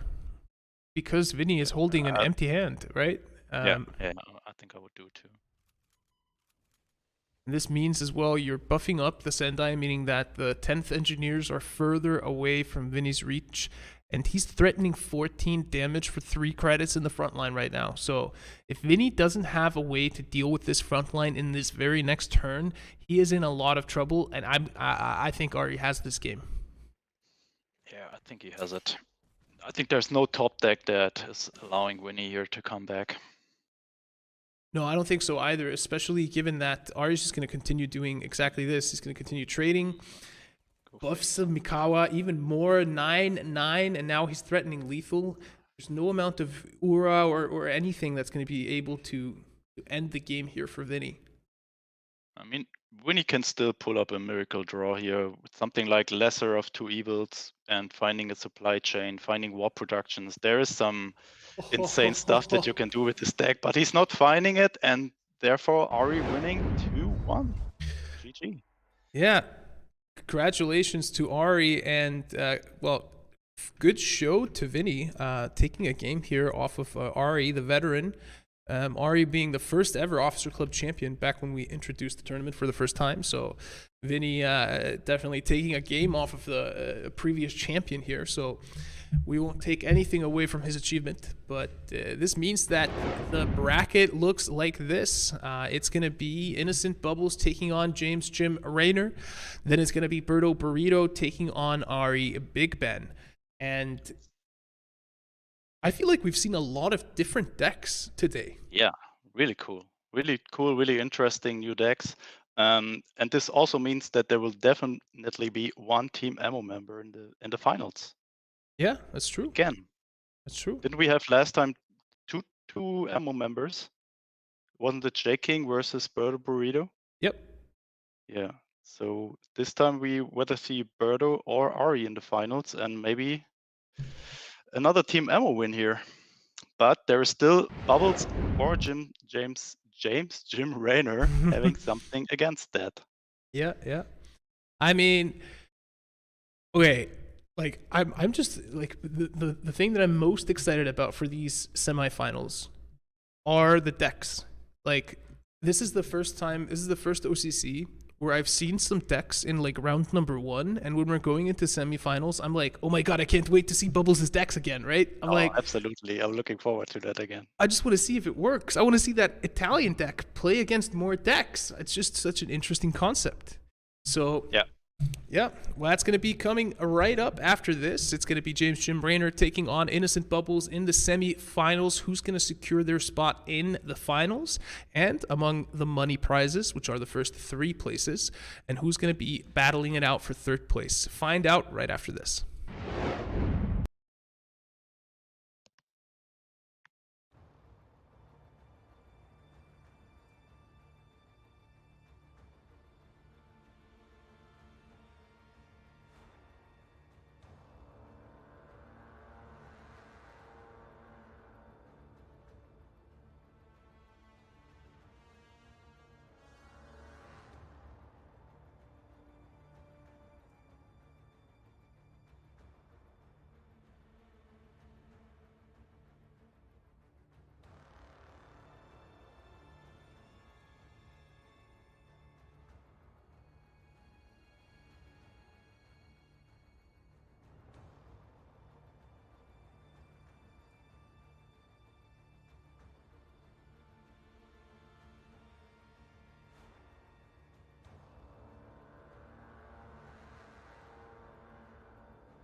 And we are back and just about to head on into the semifinals here of the 10th Officer Club Championship. Spooz, there's been 10 Officer Club Championships.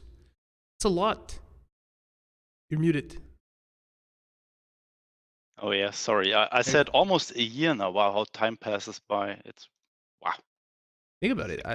A year ago, I wasn't even a part of the community. I was just some guy. Now here we are. It was a really good decision to hire you, honestly. That was probably the best thing that 1939 did. I'm really happy to hear that. It makes my heart grow a couple of sizes. But it looks like the players are pretty much good to go. I think. Let me just double check and make sure. Yes, I think that's it. We're pretty much good to go. I'm going to give the players the green light. Why don't you talk a little bit about this matchup? Yeah, I'm pretty excited if Bubbles is bringing his US deck first again. And let's see what is Jim Raynor. Maybe he's bringing his US Italy deck, because I think that can be really, really hard to deal with if Bubbles is bringing his hyper ramp US deck. I'm not sure if he can out heal an L6 early damage here. Yeah, it can be really interesting. There are some good matchups possible here, and depending on what the players are bringing, it might go into the one or the other direction. Yeah, I think that's actually a really good point. If you expect Bubbles to be bringing the hyper ramp US Italy deck as the first one, then you probably want to try bringing your L640 deck up against that. So yeah, so in this format, it can be a good idea to have a hyper aggro and a hyper ramp deck, so you can deal with both archetypes of your opponent. And I think this is what Jim Raynor did here. Yeah. All right, we are heading on into game number 1, and here we go. The first semifinals of today, Jim Raynor against Innocent Bubbles. And Bubbles, also known as Kenny. Kenny. Okay, that's a good starting hand here for Bubbles. Yeah, and Bubbles, he's going for... Oh, I realize...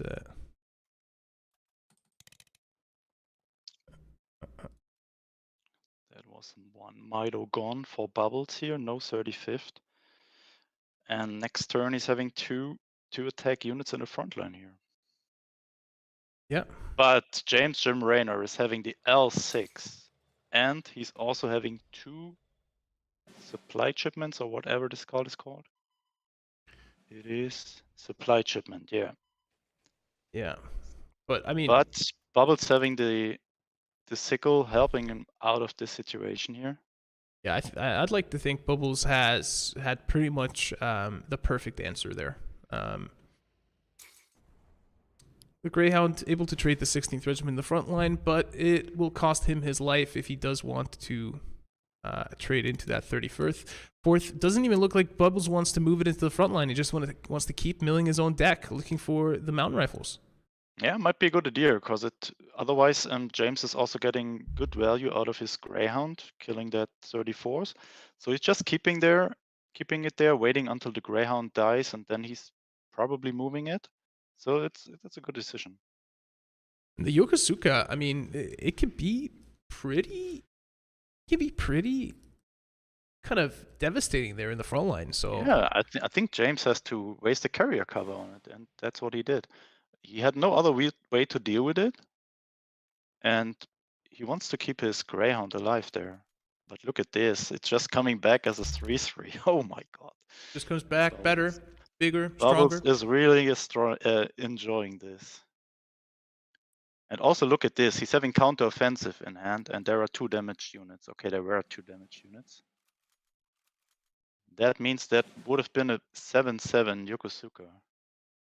I mean, you can still make it a 5/5, deal 10 damage.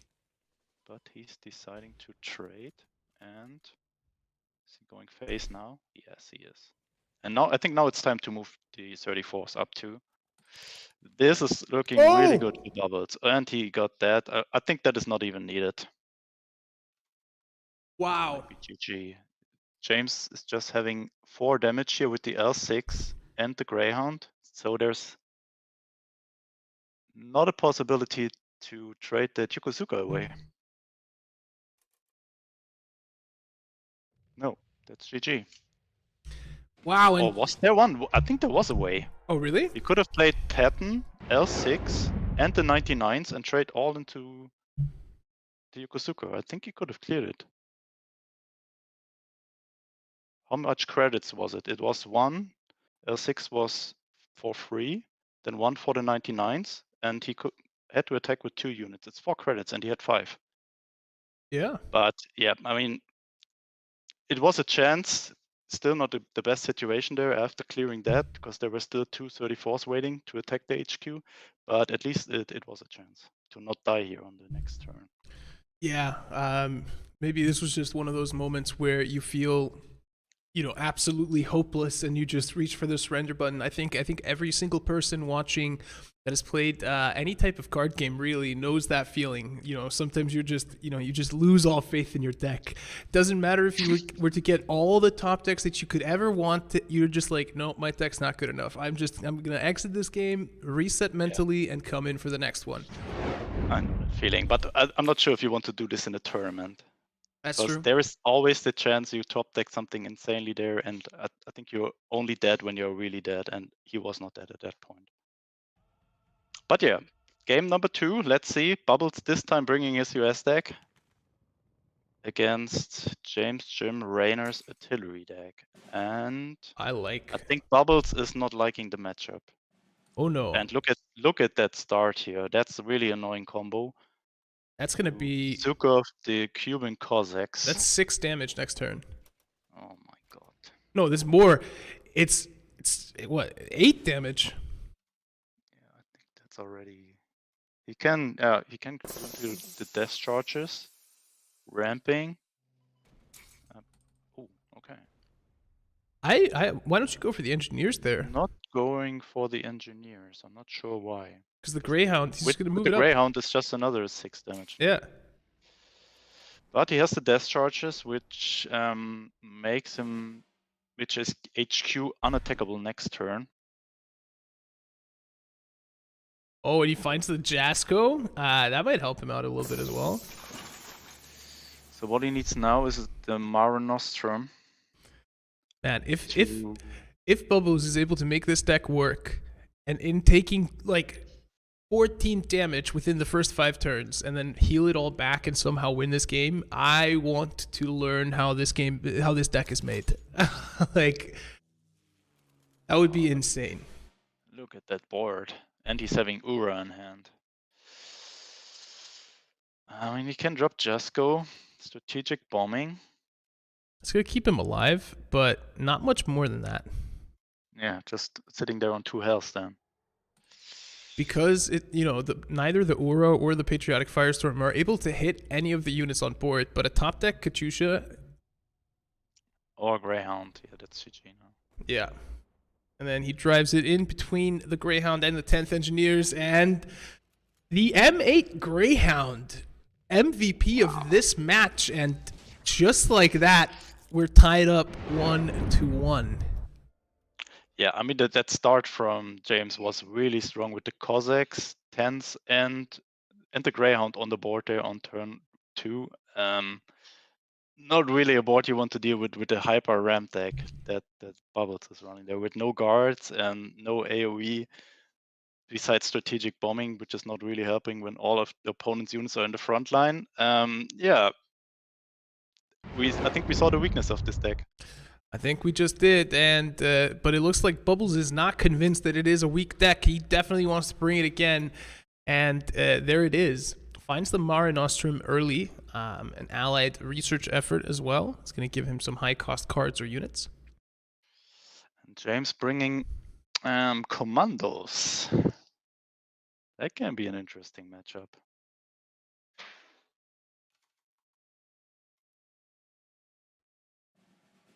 Going for an order, getting a strat planning. I think the worst that he can get out of this is a Ruby Tanya. He sent me so many screenshots today where he got the Ruby Tanya out of that. which is absolutely bringing him nothing because he's not having any Brit unit. Yeah. But strategic planning might be an option here later. He is able to get Commonwealth from it as well, so. Ah, yeah, you're correct.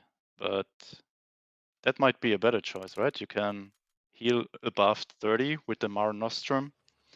So you might get value out of this, or you're just drawing 4 cards, but Ruritania is just a dead card in your hand then. This, I think, is interesting. I think seeing this US elite deck against commandos is a really, really interesting concept, because commandos, they ping you down over time, right? And like they deal really effectively with the stuff that you're putting on the board by kind of spamming orders. But does it burn your HP fast enough? It's a big question here. I mean, Bubbles needs to start find some big HP units here, so the commandos are not always hitting the face there. I mean, the Bologna regiment is really helping him avoid damage on the HQ, but I think from next turn on, he can already start to go into research. Although it's a little bit not knowing what James Jim Raynor is having for countermeasures. There's always an ultra or doubting system chance. That can be.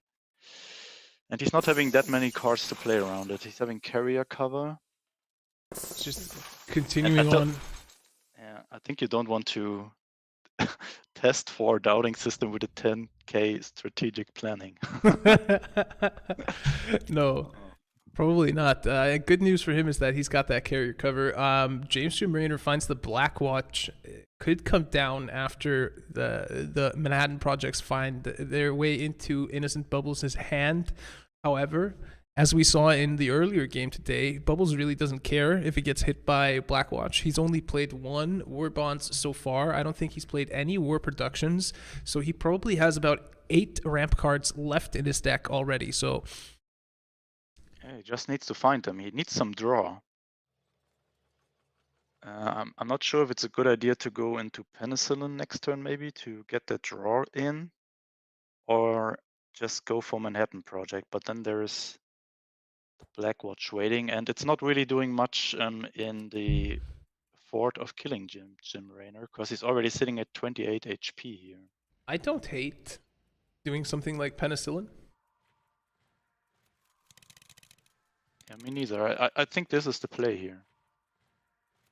Especially now where James is only sitting on 1 credit, so no countermeasure available, stopping Bubbles from... Oh, he's got the Jasko. Is he happy or is he not happy? He's going into Manhattan. Okay. We might see some nukes soon. No, I think you play the Jasko. I think you don't play the air defense, because the air defense is not going to get anything. There's nothing that's going to die against the air defense.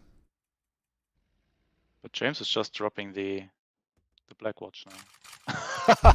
Look how the face of Bubble changed. From super happy to... now he's looking for the War Bonds. He really needs the War Bonds. He has 1 carrier cover. Oh no. So, and James is not running the Ruritania. He has to attack. Yeah, he has to attack here. Get 4 HP. But this means that it's going to open up his HQ. And another Black Watch for James. Oh, that is bad for Bubbles. And look at James' board here already. Aye. He needs to get one of those Manhattan Projects off. So bad. Is there anything? What is the Bubbles draw cards in the deck? 2 mobilizations and the war bonds, basically. That's it. I mean, what do you... Surely he plays, what, another expanded US research. Is James going to go for the Penicillin? Yeah, he might nuke him before Bubble is able to nuke him. It's the battle of the nukes now. I want. Ooh. Wait, oh, it costs 2 more. Yeah. Ooh, that could have been so good.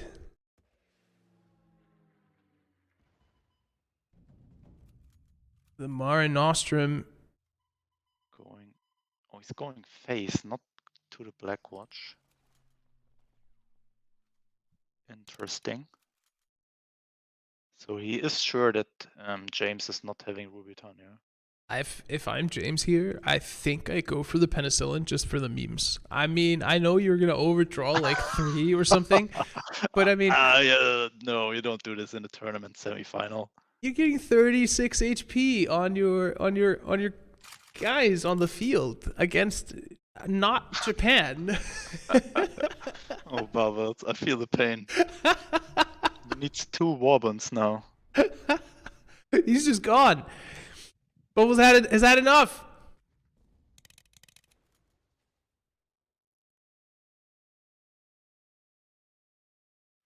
He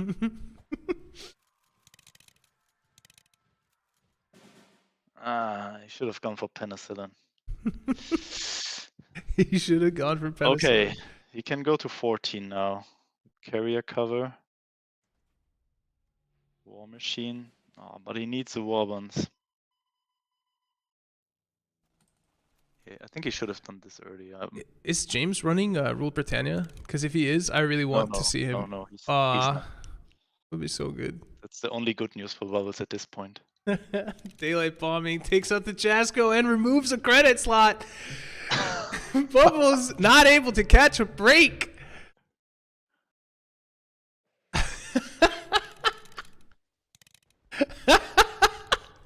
He's losing. I hope he's not dying here out of frustration. Give this man a pause. He needs to find like what? How does he win this? I think he doesn't. James now has the Commonwealth in hand as well, so he's going to be able to deal 20 damage next turn. Yeah, and I think I'm not sure if he's going for it. He can just proc with the commandos. And now he finds the war bonds. Okay.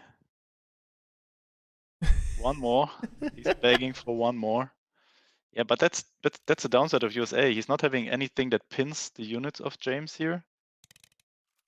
And man, I think if I'm James, I just play, I don't know. You just play Commonwealth, surely. Or does he avoid doing that? Yeah. I think you do it as a finisher. He can just play his research, or he can go for penicillin. Oh, no. Yeah, honestly, I would go for penicillin. Look at your board, right? But what? I mean, you're not even gonna. He's not even gonna kill your board with a nuke, right? Everything's gonna survive the nuke with penicillin, so you can let him nuke. Everything's just carpet bomb here. It's gonna be what, 14, 15, 13. All he needs is one more credit slot. No. Too late, carrier cover. Oh. He can deal 10 damage. Oh. So no lethal with Commonwealth yet. And next turn we might see the first nuke. I mean, surely you have to just penicillin. That'll make your entire board survive the nuke. Yeah, you're absolutely right. It's like you should go for that. Use penicillin and everything survives. Apart from the Sexton. The Sexton is the only thing that doesn't survive. Oh my god, is he gonna play the shelling? Yeah. No, play the shelling. Oh, the shelling would have been such a. He's just taking that nuke and killing it with Commonwealth next turn. Yeah, I think so. He's at 31 health. This is a satisfying nuke to watch, though. I'm not gonna lie. 31 health. That's 2 more than he needs to get the Commonwealth off. And Bubbles looking happy, but he's not knowing what is coming now. No!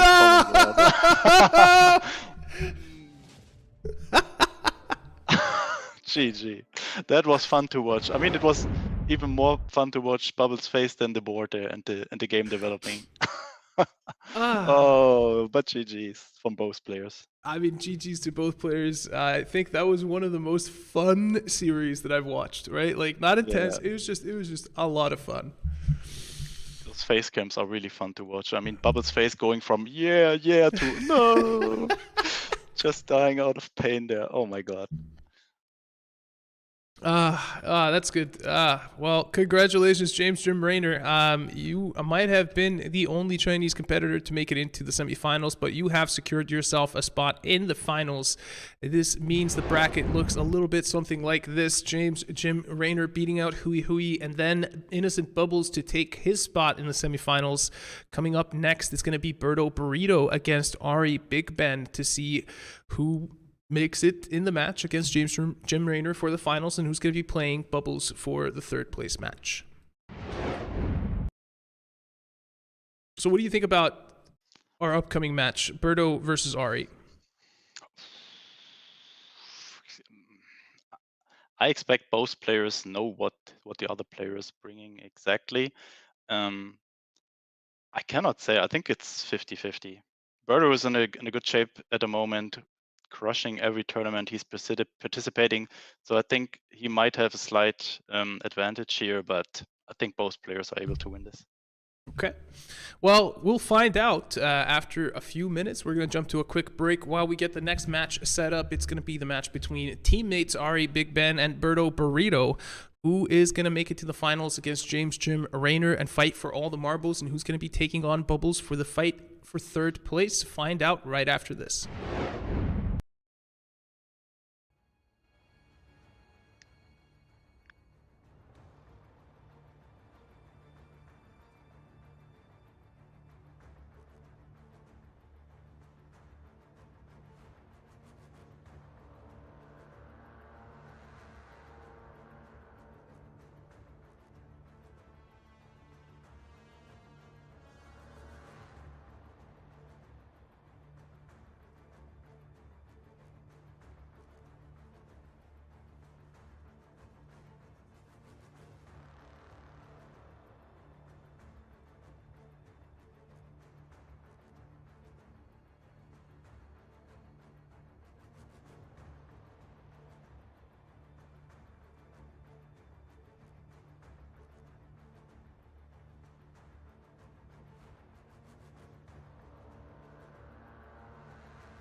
And we are back here with the second semi-final match of this Officer Club Championship for the month of March.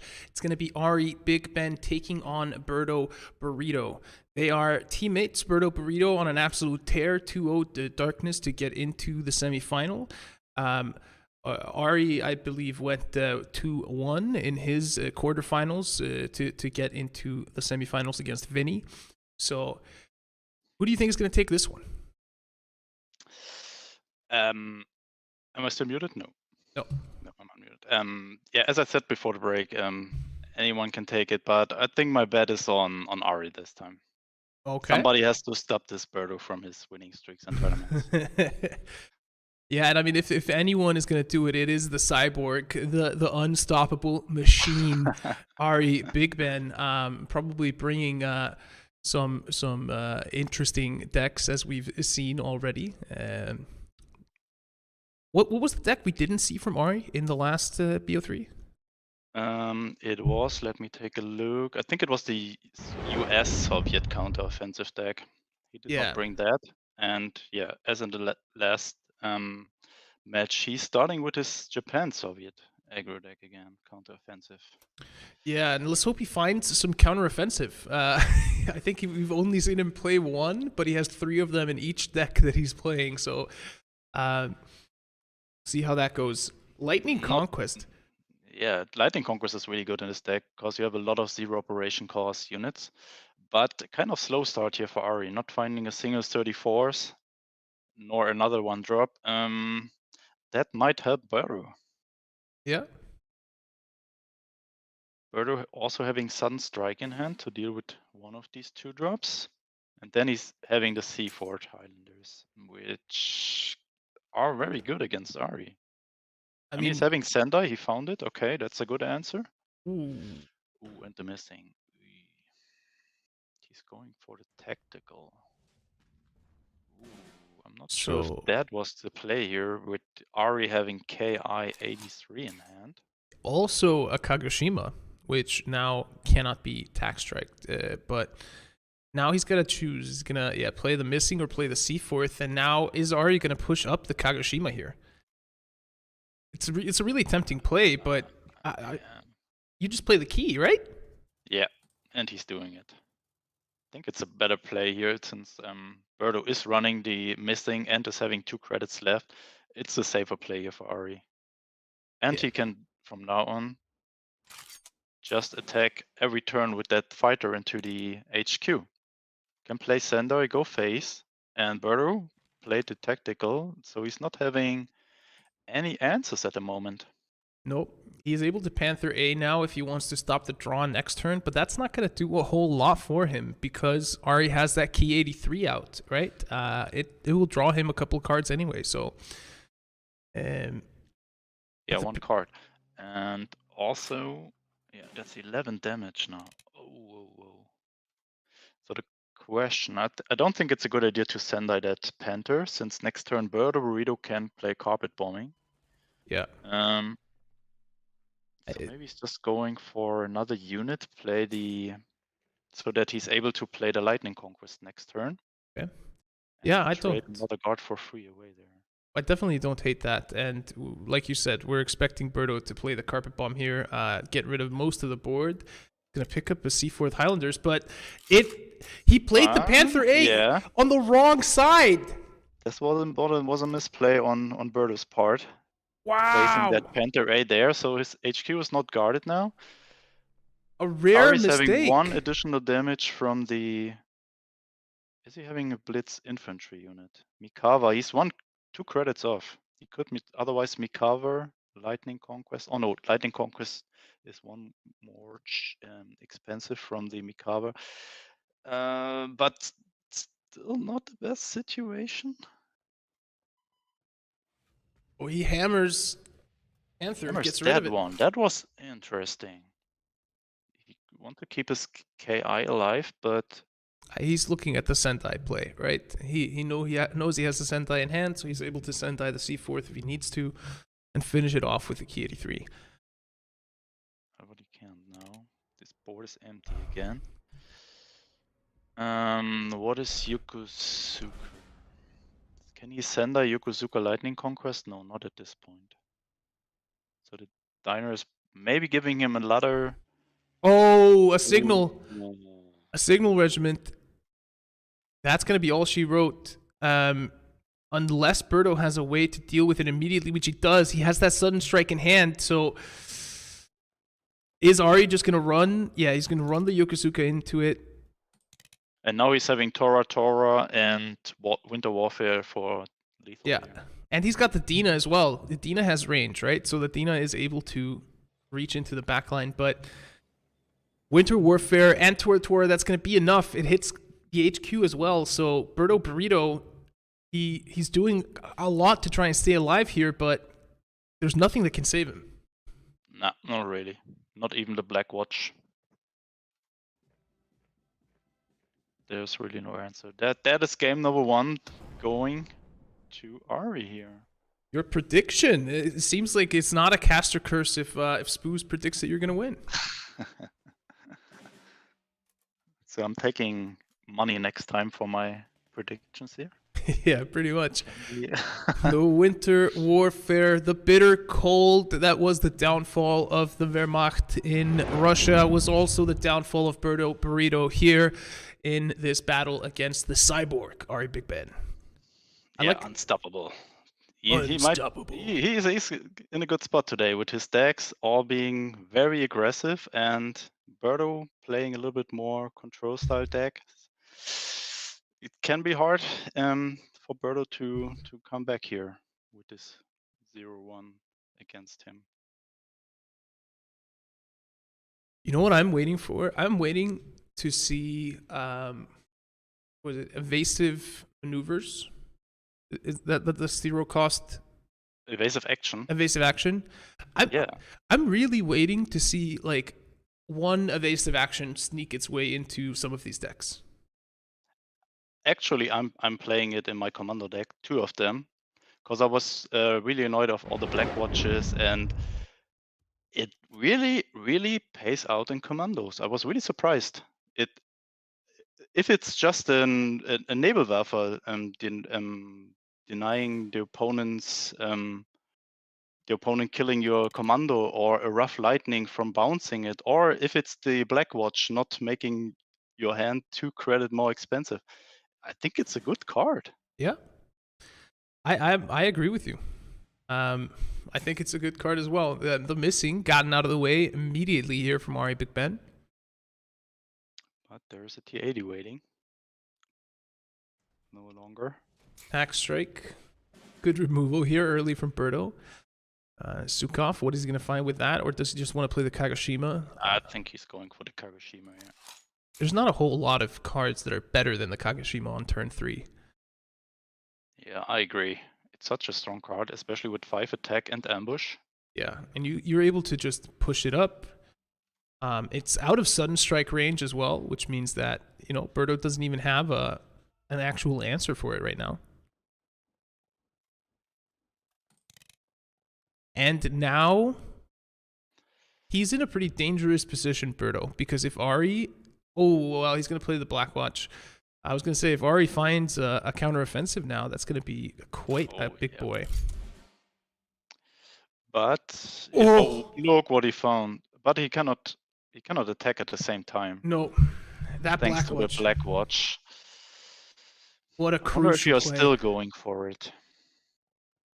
What a crucial play. He needs to find a way to damage his HQ. I wonder if is he going to Winter Warfare here? Yeah, looks like it. Yeah, guarding up the Kagoshima now. And next turn... Oh, I mean, Birdo's having double sudden strike, so... Another Black Watch! I think he's going Aradu and double sudden strike, maybe? I think so as well. No, it looks like he's going for the Black Watch. He's going to regret that. Oh, I'm pretty sure. That's going to be a +8/+8 on the Kagoshima if he chooses to. So, why not do it on the Aradu? Because that's a good question. To die anyways. He has to do it on the Kagoshima. No, don't do this. He's having triple sudden strikes. No. Oh, Ari! Of course, he doesn't see. I think He it doesn't would have been see. GG if he did it on that one. Yeah, I mean, he doesn't see what we see, of course. He doesn't know that there's 3 sudden strikes. Yeah, for sure. He doesn't know that there's still one more. Oh, that hurt. And from the deep. But 33rd Raccoon into KV1. I mean, how is Birdo dealing with that KV1? And he's going for it. Yeah, procs the missing, really good. Birdo is able to deal with the KV1 over 2 turns if he sacrifices his carpet bombing and yeah, okay, finds the attack strike. But that's he still needs another turn, yeah. That's still 5 damage out of that KV1. Okay, he blocks the front line. Good play there. Playing around another. Ooh, I kind of like Mikawa. Yeah, he's blitzing it and then he's going face with the KV. Yeah. A lot of pressure there. Both are going to die to the carpet bomb, however, but I don't think Ari minds that much. Putting his opponent down to 4 HP. Carpet bomb comes out. No Panther A, so Ari's still going to draw next turn. He's got the 33rd Recon to keep his draw engine going as well. Oh, that will be so close. He's doing this. Winter Warfare, draw 1 card. It's a Sendai. I think that's pretty huge. The Sendai on the Panther A might actually help him stay alive. Panther A is just such a big body on the board. Ooh. React Bomber.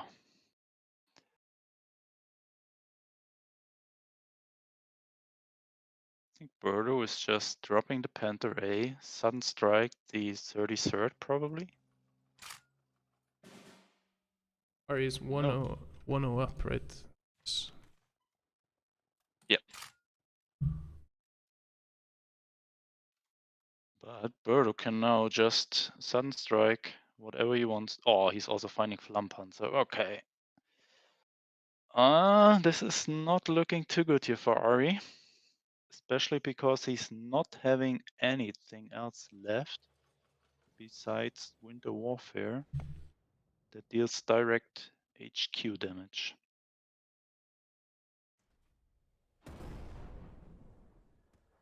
Comet goes face. Oh, that might be a 1-1. Oh, he you cannot afford to let him get that Panther A out again. Not really. And the doubting system?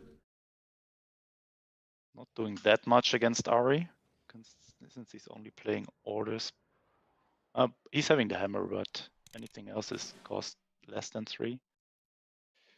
Bloody sicko. Nope, that's it.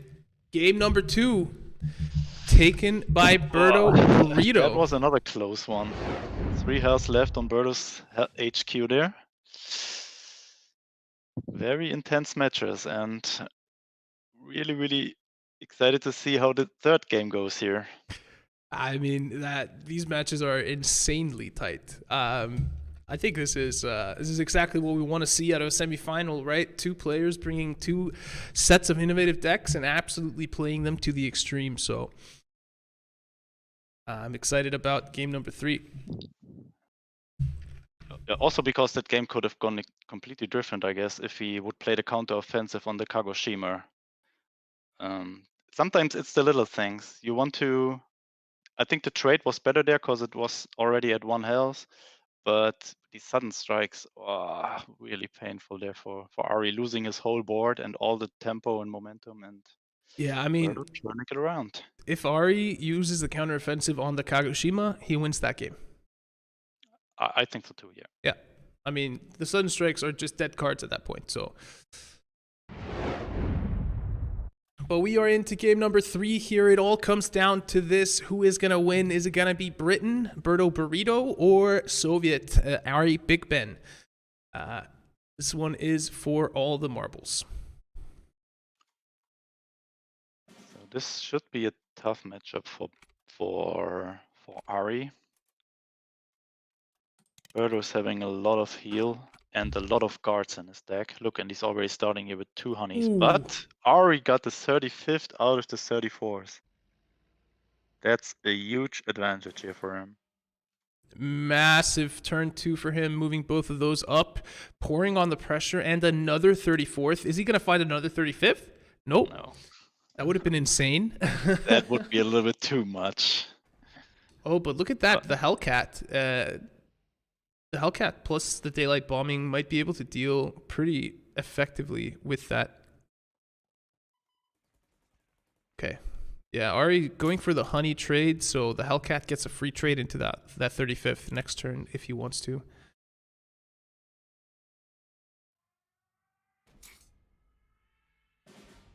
Going for the T80 there.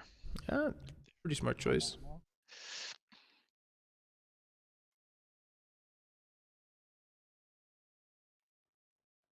Wonder, yeah. Could also think about trading the honey away. I mean, he should know that Birdo is running black watches and things that will help him guard. He should also know that he's running things like carpet bombs. So I guess he's thinking, I kind of need to get as much value out of this board as I can while I have it on board. Yeah, might be. But if Birdo's finding a guard now, that honey is getting additional heal value. I think it's a tough decision there, whether to go face or trade the honey. It also keeps your 34s alive. But yeah, Birdo found his carpet bombing. And all of Ari's units currently being in carpet bombing range. I'm pretty excited to see if Ari can find a way here to win this nevertheless. And now he's deciding to trade it. I don't hate that. Another there are black just watch. 3 more guards waiting. Oh my god, no, I don't think that there's a way that Ari wins this. Maybe with a huge counter-offensive play here, but he's not having Winter Warfare or counter-offensive in his hand, and this is not looking good.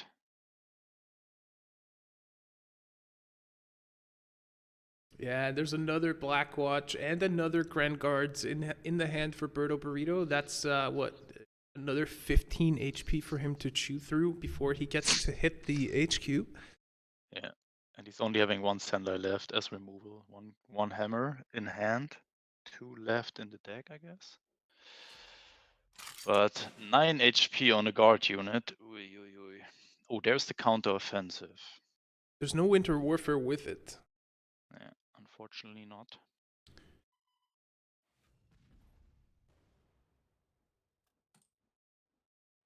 All right, Ari's putting up a fight though. The shelling, however. Ooh, that can backfire really fast. He should not play that. Oh. Yeah, that carpet bombing, clearing the board, giving him the Black Watch back.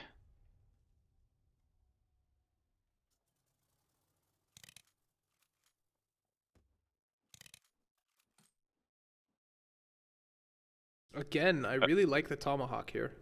Yeah, I like the synergies. Also with the Alpine units. The next Mikado is just getting +2/+2. That's a cool idea. Also with the 35th, also being Alpine units, you can really snowball really, really good here when you just pull an insane combo off. But still, that game is not looking good for Ari. Just another Black Watch waiting there.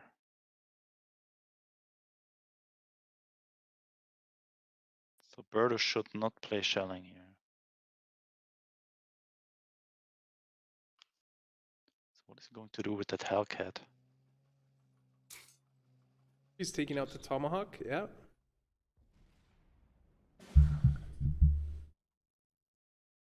There's the Winter Warfare. This could become spicy now.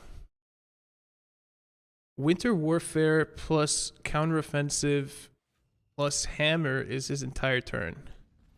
You can just trade the 33rd into the guard now and move the Mikava up. Yeah. Get some additional draw and have a 13-12 in the front line. That's a big boy. And is Birdo running And he's having a hammer. Okay, but Birdo's having one more guard left. Yeah. Is Birdo running any hard removal? He's running Avenger, I guess. Let me check. Yeah, he's having one Avenger.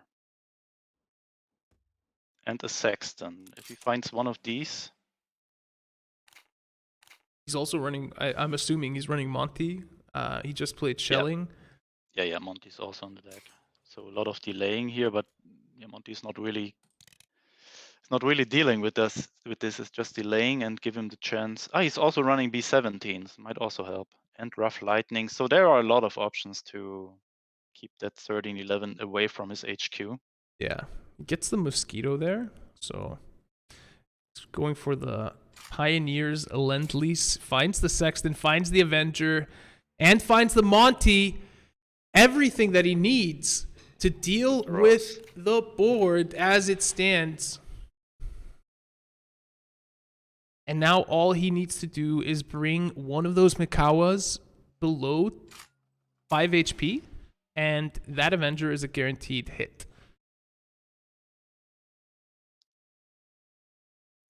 I think Ari would wish to have a rally now in the deck. Oh, yeah.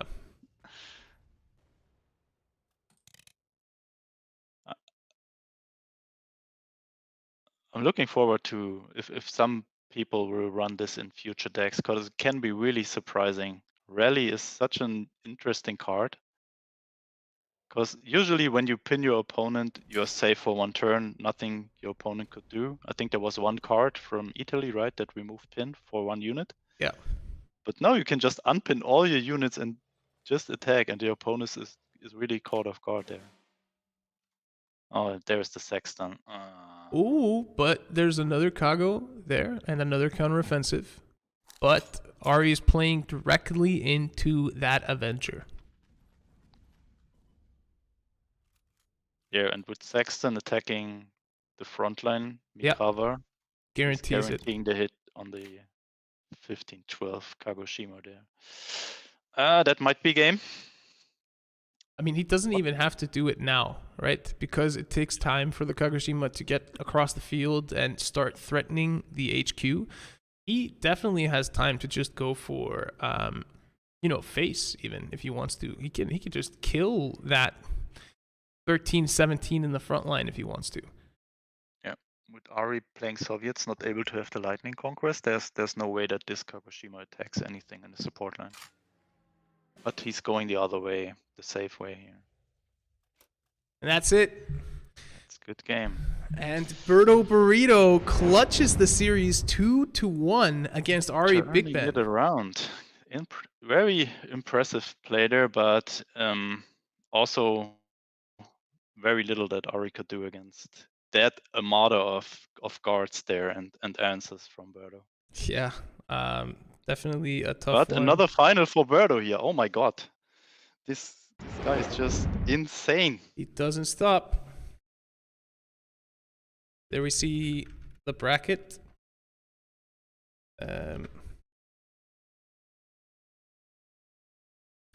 Sorry, letting the people know that we're going to be playing the third place match after this one. But this is how the bracket stands here. We have two people remaining that have not lost yet. It is James Jim Raynor and Birdo Burrito. For some reason, not a surprise to see Birdo Burrito here.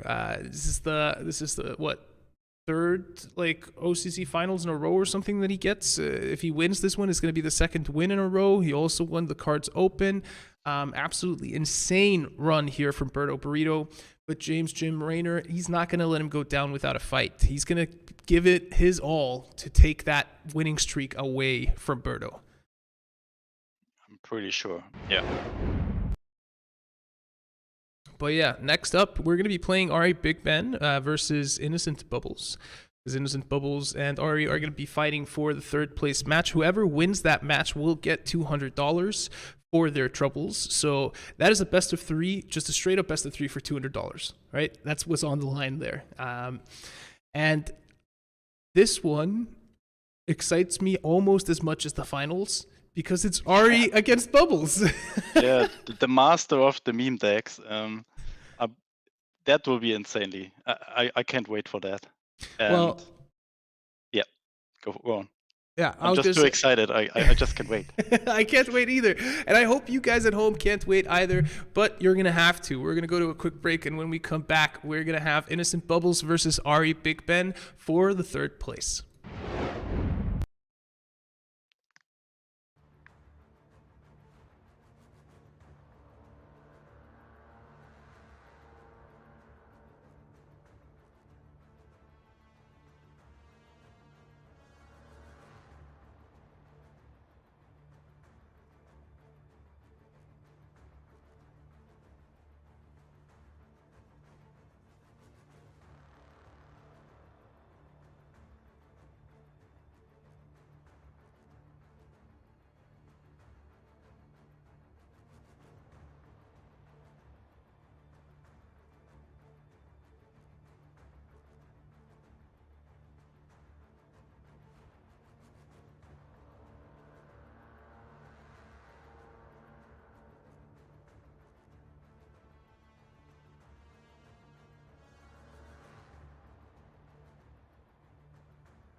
And we are back here in the 10th Officer Club Championship. We have played all the way through the quarterfinals, through the semifinals, and we're down to the third place match here between Innocent Bubbles and Ari Big Ben before we do the finals between Birdo and James Jim Raynor. I am insanely excited for this series. I'm just going to give the guys the green light to go ahead.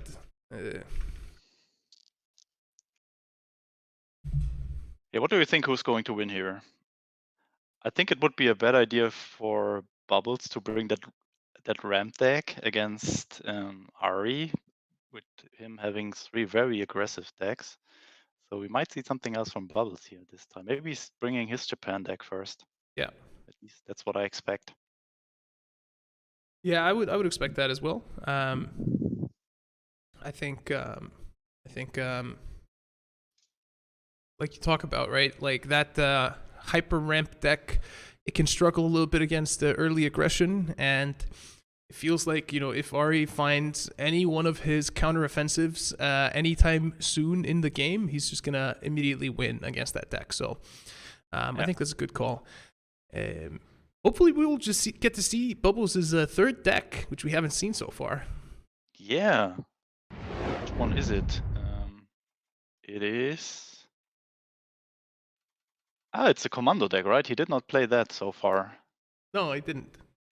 And there we go. But he's choosing to Banzai again. Yep, Japan it is. Headband on. Let's go. Ari sticking to a Soviet deck here. Ooh. Ari having the sickle for that. So it could have also been a good idea for Bubbles to keep it in hand and play it on turn 2 to get draw with the Rising Sun. Now he's stuck there with a pretty awkward hand. Ooh, one counteroffensive and a hammer gone here off the top for Ari. Bubbles, second rating brigade. It's going to take out one of those 34ths if he chooses to.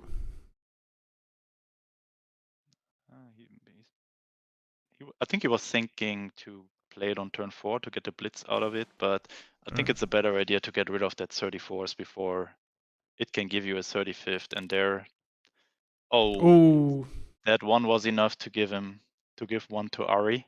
Yeah. Although he drew one. He would have gotten both.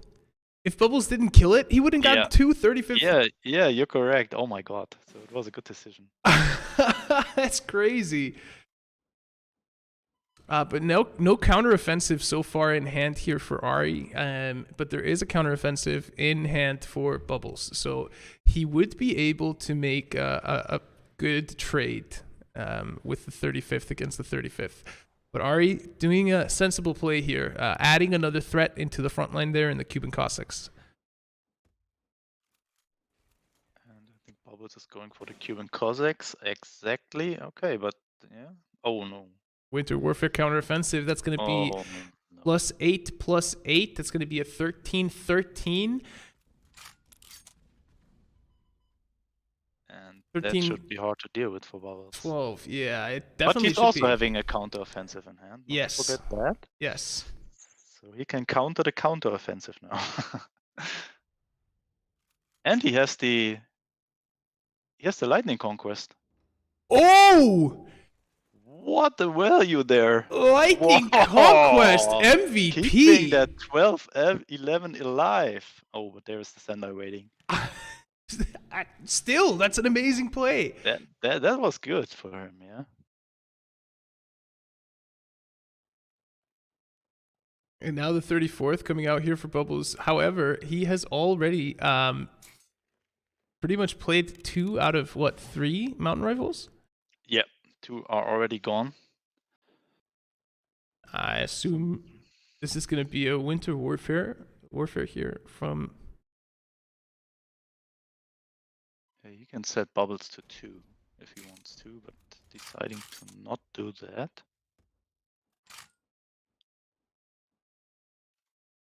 So Bubbles is getting value out of the Rising Sun finally. Oh, but look at this. Bubbles is getting really, really close to not having any cards in his hand. And he's got a counteroffensive. And that Yamagata regiment could become pretty dangerous there. I'm just throwing out a hypothetical situation here. I would love to see that happen.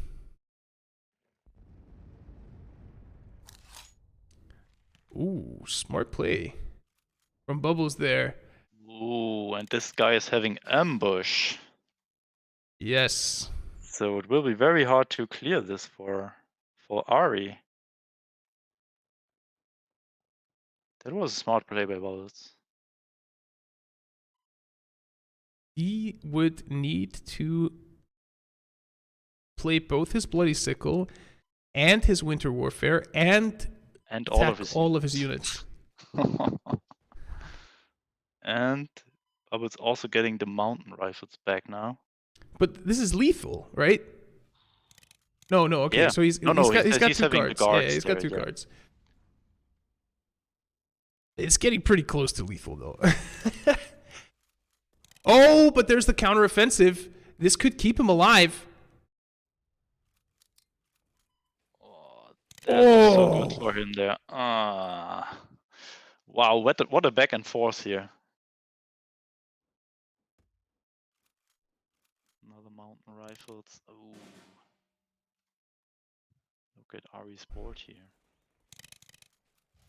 So Ari is going to be able to move that 17-8. And look at that synergy. The Signal Regiment is making his infantry units bigger and bigger. Bubbles needs to find 3 damage here. He's going to find 2 1-cost units. That's a Bicycle Regiment, but that's not enough.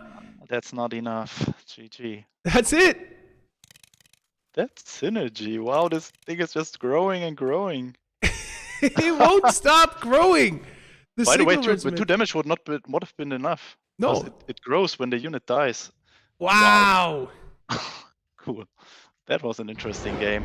I have never seen someone's cards buff the enemy that much in my entire life. That was insane. Wow. Yeah, I've never seen a Signal Regiment backfiring that much.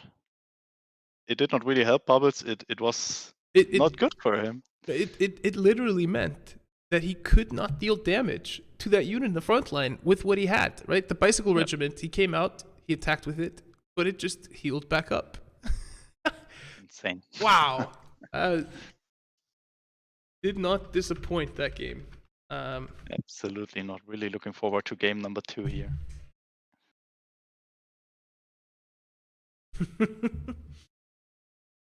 Wow.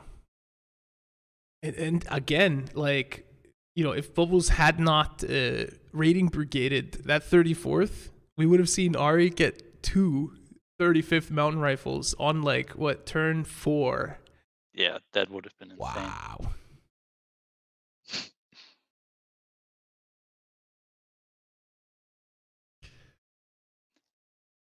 So we might see Japan versus Japan now, because I think his second favorite deck from Ari is his Japan deck. Yep, and you are indeed correct. It is Japan versus Japan here. And Ari going first, Bubbles going second. Oh, Ari finding already a 35th. But Bubbles too. That's not what you want to have. Nope. But also both with the Yamagata here.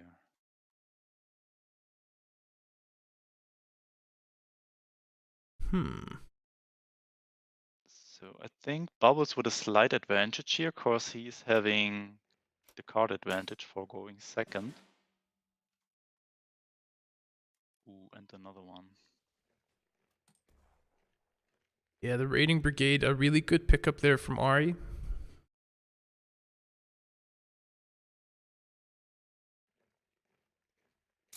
Bubbles not having one. This means he needs to trade 2 units into this. And Ari already going for the Winter Warfare here. Oh my. This game can be over very quickly. That is huge. But Bubbles can respond in turn.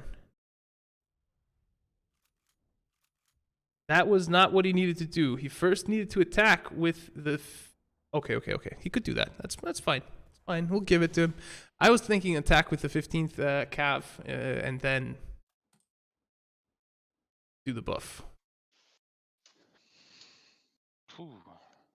But the 15th cav now coming out into the front line, meaning that he is able to proc that Rising Sun. He's able to proc it again, and he can play 2 more 0 op cost units. Plays the 34th. This means that the Yokosuka is going to be pretty good. But look, he's holding on to 2 of his 35th mountain rifles. That's very unfortunate. That's what you don't want to have, and what is really, really annoying when you sit there and have to play a 34th with only a little chance that you get a 35th out of it. Yeah. The Jade Division coming out. Jade Division also, and this thing is growing whenever Ari is deploying a Japanese unit. So it's very frightening here for Bubbles, and he has to see that he gets rid of this as fast as possible. But is Bubbles having Sendai regiments in his deck? I don't think he is. No. So this can be trouble for him, that 6/6 there. So Ari's also getting really dangerously close to emptying his hand and making those Yamagata regiments extremely scary. Yeah, once they are on the front line, it's so painful to have them there dealing 4 damage and sitting there with ambush and knowing your opponent can have counter-offensive top deck, for example, next turn, giving them Fury and I don't know, discard. As I said, when I initially saw them, I thought, okay, not that great, because I thought it was a deployment effect, but it is a really strong unit. Especially those 0 operation costs can really be strong. In combination with Lightning Conquest, for example. I think Bubbles just got a massive saving grace here. Procs the Winter Warfare plus the Bombing Raid, clears the board here for him, and all of a sudden puts him in the driver's seat. Yeah, at this point, it's not too bad that he's having the both 35th in hand, because now he can, and he drew the 3rd one. But it's not too bad. He can drop 1, drop the Mido, and he's having the Lightning Conquest in hand, which can give him a huge advantage here. So I expect one of the 35th will be hammered now. Oh no. Oh no. Oh my god, look now at those. Now we have the situation that you talked about. Ari setting up lethal with this. Bubbles is having Lightning the Lightning Conquest and the Mido. So he's able to kill both.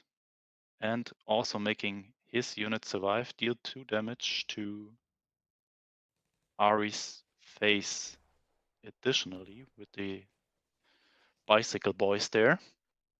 Yeah, and great. Now, all of a sudden, what a back and forth. This is not really helping. Oh, there we go. 1-1. Wow. What a turnaround. I really thought that Ari would win this, but that Lightning Conquest coming in huge there. I mean, just a massive turn there from Bubbles where he used that Winter Warfare and Bombing Raid to perfection, right? Yeah, that was the turn. The key, yeah, that was the turn where he won the game. So, oh man, the 3rd game. What could better happen here? I'm super excited. These are such fun games. Can we just have like Ari and Bubbles just play each other for like 10 games or something, and we just cast and watch? Best of 100 or something like that. Something like that. I also want to give a huge shout out to everybody that is tuning in. We're up to about 230 viewers across all our platforms now. So thank you everyone for tuning in. Hope you're enjoying the tournament. We know we are. And we hope that these guys are also enjoying performing for you guys. But now Bubbles bringing his British deck, does not bring his US hyper ramp deck against the aggressive decks here from Ari. Yeah, he's bringing commandos. I think commandos, if he's able to find a number 10 commando early in the game here, he's having a good chance to win this. Although all the pings can also be a disadvantage because Ari's having counter-offensive. And if he's letting a lot of units live, being pinged there one time, it can really backfire for Bubbles. Yeah. But look at his hand. He's having the Crusader, which is a good start. And then he's having 2 naval supports there to pin Ari's unit and heal himself. Ooh. Oh no. Raiding Brigade. Yeah. That's 1 Crusader gone. Plus, there's a hammer in hand ready to tackle the next Crusader. So he really needs to make sure he gets the draw off. Bubbles is having the Arctic Convoy, which guarantees him drawing 2 units. All he needs right now, I think, is a cup of tea, and then he can go with double commando here. Oh, but look at that. Already developed a huge board here. I mean, I think you have to play the commando, and then you pin. Yeah, pin the Yokosuka at least. Yeah. Found another commando. Really, really good. Ooh. That was a good one. Yeah, but now we have the situation where every pin that is not killing a unit can backfire really hard. That's true. And he found a cup of tea. Ooh, that is huge. But there's so much damage on the front line here from Ari. That's 6. That's 8 damage that he's threatening just already next turn. But with the naval power, able to pin it, keeps himself alive. The problem for Bubbles is that he's not having a Crusader in hand. And I think on his part, I would have played the Night Raid maybe this turn. Maybe he get a bombing raid or desperate measures there, which would have really helped against that board from Ari. Yeah, now Ari's he's just setting up. He's just trying to set up a big counter-offensive play. What research Bubble's gonna get here? He gets the Brit research. That's pretty good for him. It's gonna give him some more health, and it's gonna give him another card draw plus some more procs. That Yokosuka needs to die. Oh, it does not. And it's not. Oh, but it does. He just trades both his commandos. Okay, that was maybe a good decision. But losing, he's out of number 10 commandos in his deck now. He's only having his 2 Night Raids. So I think Desperate Measures is still in Ari's deck. Yeah, they are. And there it is. But yeah, those researches are really strong in commandos in general. Oh, and in his face. Sometimes these commandos. Oh, and look at that. There's a Tora for Ari. That's not even a Winter Warfare. And then +4/+4 on the Kagoshima. The Kagoshima is a 3-drop, so if Bubbles is able to find a V1 flying bomb here. Nope, doesn't get it, but he does pin. Unfortunately, not getting the draw out of this, and the commando hitting face again. Yep, and there's the bombing raid, and that's the last commando out of the deck here for Bubbles. Which means that he needs to find a shelling, he needs to find carpet bombings, he needs to find something that will help him start to close out this game. He can try to go into... Okay, he's looking for the draw, but yeah, I'm not sure what he's looking for. Maybe a Crusader to find more pin options here, but this game might be over. There's nothing... Is he running a number 43? Yeah, check. I believe he is. He did find a convoy there. That might be his only long range desert group is not going to help you when you don't have any commandos. That's true. And that counteroffensive, that's going to seal the deal. Ari Big Ben secures himself 3rd place here in the 10th Officer Club Championship in a grueling best out of 3 series here between himself and Bubbles. So congratulations there, coming from the UK from Bubbles over to Ari in Norway. Wow, that was a fun series. Absolutely. A little bit hard for Bubbles that final game. Ari always finding an answer for his commandos there. But well played from both. I think Bubbles should have maybe kept that Crusader in hand until he can combine it with a commando and get a little snowball there. But yeah, it is what it is. Could have gone different if Ari did not have the rating we got there. GG to Ari. Also, Bubbles well played. and I think a well-earned third place there for Ari. Yeah. I mean, it's definitely fun to see Ari back on the podium here. He's been kind of flirting with it for the past few months.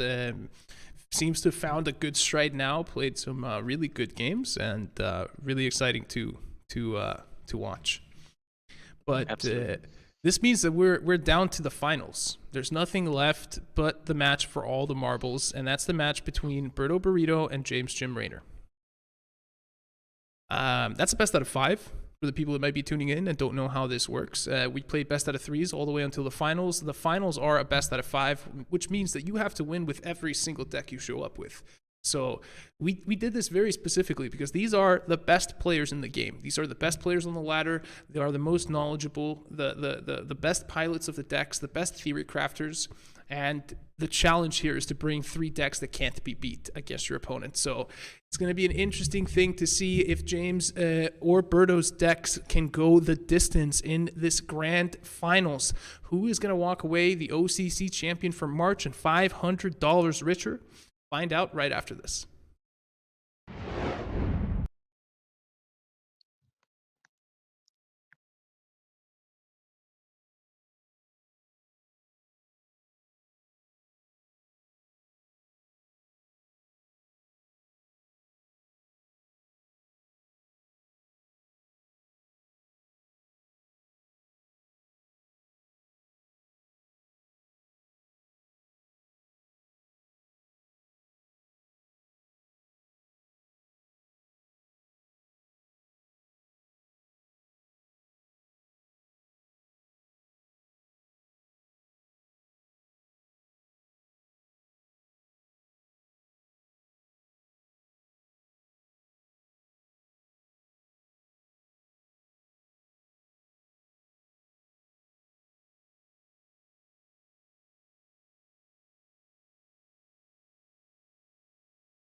And we are back here in the 10th Officer Club Championship. Olikrummi and Spooz coming at you hot on this Saturday with some epic cards action. We are heading on into the finals here between Birdo and James Jim Raynor.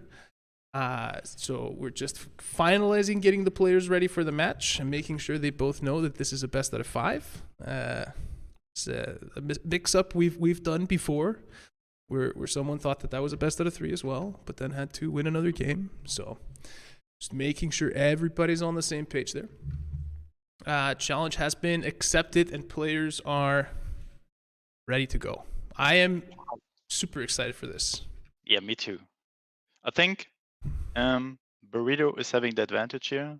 First of all, he's already been in the final and won, and I think also the deck-wise, he's having a slight advantage here. All of James' decks are weak to Sudden Strike, and we all know that Birdo is having at least one deck with 3 of them in it. Yeah. And he's bringing it. Okay. Yeah, James coming in here with the commando deck.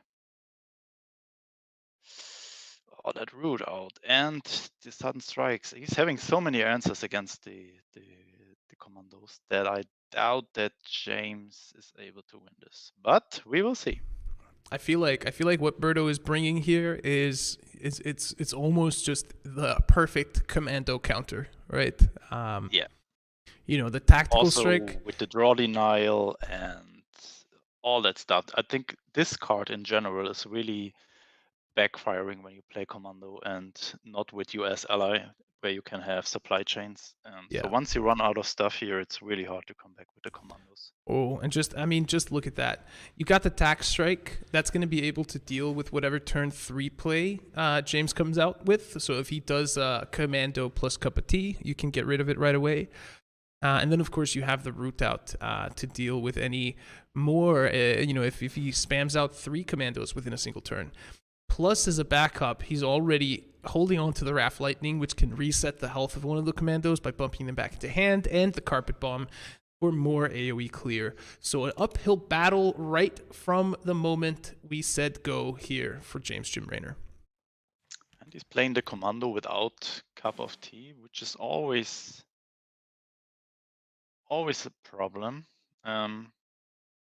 I almost would have liked to see him just play the honey up and attack with it and leave 1 credit.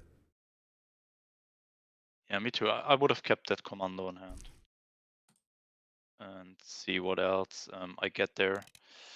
Because this is very likely just dying now to a lot of answers from Birdo without getting any value out of it. Here, I think you kind of have to daylight bombing face. Just for the credit manipulation. So Birdo just skipped his turn here? Yeah. Okay. Birdo just skipped his turn, and he had the 3 credits left over, which means that, there was a potential for an airstrike or something like that there. So I like the daylight bombing to face here. So what I think Birdo played around here was secret overratives. No, there was no chance, right? No, there was no chance. James was at 0 credits, so that was really, really weird. Why did he not kill that? I think he was probably looking for more value on turn 4 with the root out if James was going to be dropping more commandos. And then he has the tax strike as backup anyway. And now we might see the root out come out, actually. Yeah, but there is always the threat or the risk that James is having a cup of tea and then root out is doing absolutely nothing. Yeah. I'm not sure if I agree with that skipping turn 3 there. But yeah, still a good position for Birdo, getting rid of the commando. James just sitting there with 2 bloody sickles and the naval. And there it is. There's the cup of tea that he needed. And this is such an awkward position to be in when you're playing commandos, right? You're sitting on 4 1-cost orders in your hand. You don't even have enough cards to make use of everything, like all the credits you have.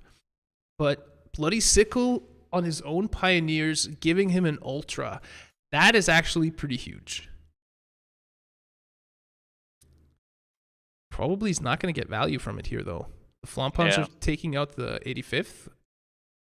Or Is Birdo going to get tempted? Is he going to get tempted for the hipper?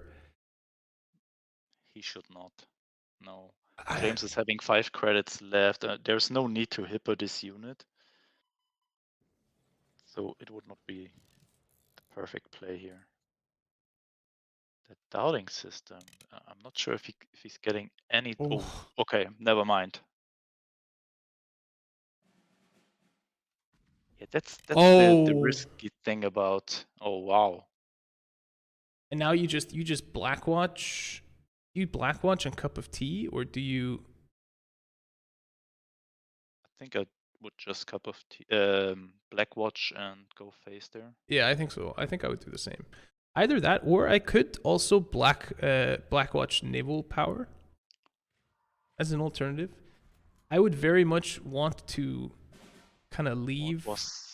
He's trying to bait. He's trying to bait for the ultra, but I don't know if Birdo is going to fall for it. Yes. That would be Birdo. I would just drop the Panther A here, and he has extremely good plays that don't require him to use any orders. Yeah, absolutely. I'm not sure if I'm a big fan of that ultra. He's expecting Birdo to run the wolf pack, what would be really, really painful for James here, but surprisingly, Birdo is not running wolf pack.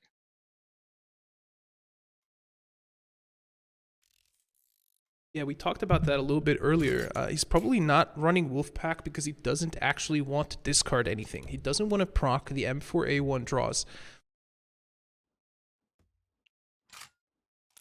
So James always wants to have the ultra up here, which is in general a good idea, because then he cannot get annihilated or wolfpacked.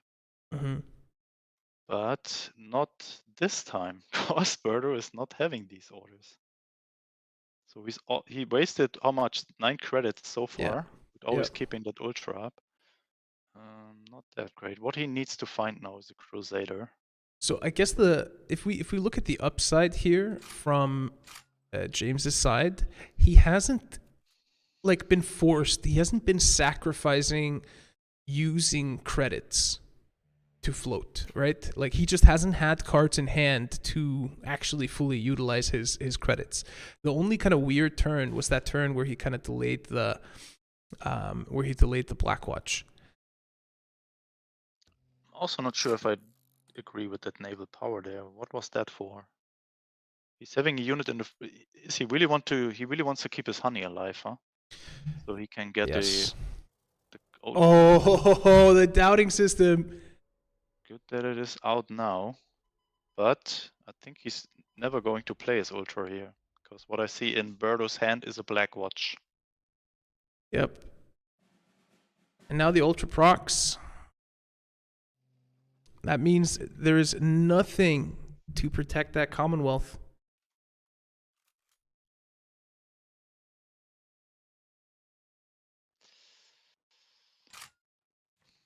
Another naval power coming out. That will push his HQ above 30. But Birdo Burrito, if he's playing this really smart, he plays the Blackwatch here. It's the only way that he loses this game is if James is holding a Commonwealth. And he's going for it. Of course, of course. No chances taken. One card in hand, and it's the only card that will win the game for James Jim Raynor right now. And he's not able to play it. Oh no.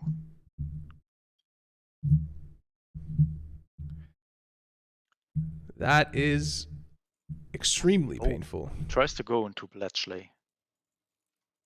Bletchley is arguably his only option at this point. I agree. But this is my problem with commando decks, right? They're so dependent on the draw from the Crusader that you get way too many games, in my opinion, where you end up in a situation like this. Yes, I agree. So you have to adjust your playstyle first of all, and maybe your deck a little bit, because we saw it earlier in Bubbles deck. You can put in Arctic Convoys, for example. Yeah. That give you the option to draw guaranteed units. And is James running those?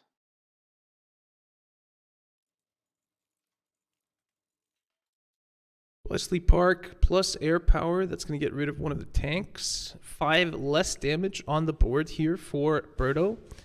Only able to do, what is that, 8, 10 damage this turn?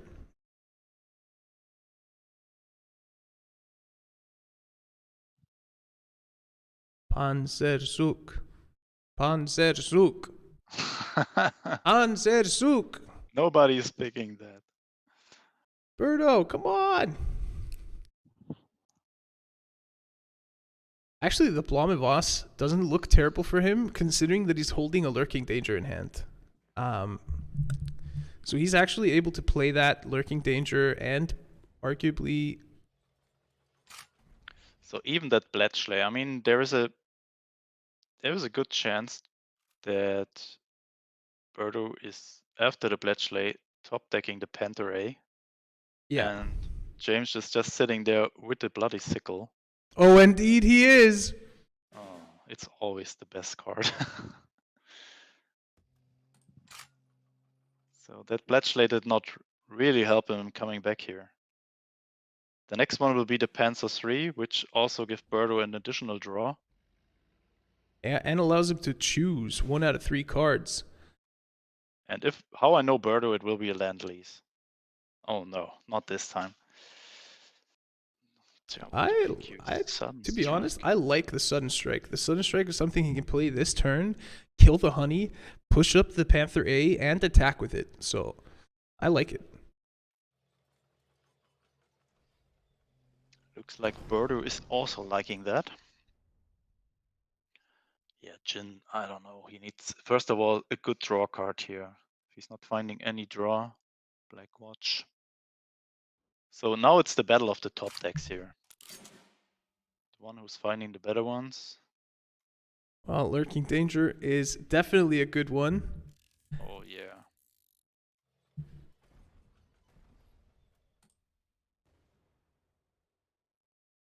And James... I mean, it is obvious that he's having 2 countermeasures now, but what is Jim's...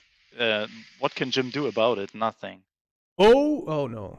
It's too late. Too little, too late. If he would have gotten the German research earlier and would have been able to... I mean, he can still... Oh no, not with this fighter now on board. No. That's 4 damage exactly, even if he kills the Panther A. Yeah, I was thinking that synthetic oil might have been able to save him and give him a chance to Commonwealth if it was done at the right time, but fortunately... Oh, it's exactly lethal here with 4 damage. That was on point. Wow! Excellent first game. Excellent play here from Birdo Burrito to clutch that first game, putting him 1-0 up in this grand finals matchup. GG. Perfectly played with the Black Watch, denying James from playing the Commonwealth there. Not much that he could have done on James' side. I think there were some slight misplays with for example, when he just used that naval power on a Panther A that was not really a threat at this point, instead of waiting until he maybe finds the Crusader. But yeah, it is what it is. Time to forget that match and jump right into match number 2, which already started here.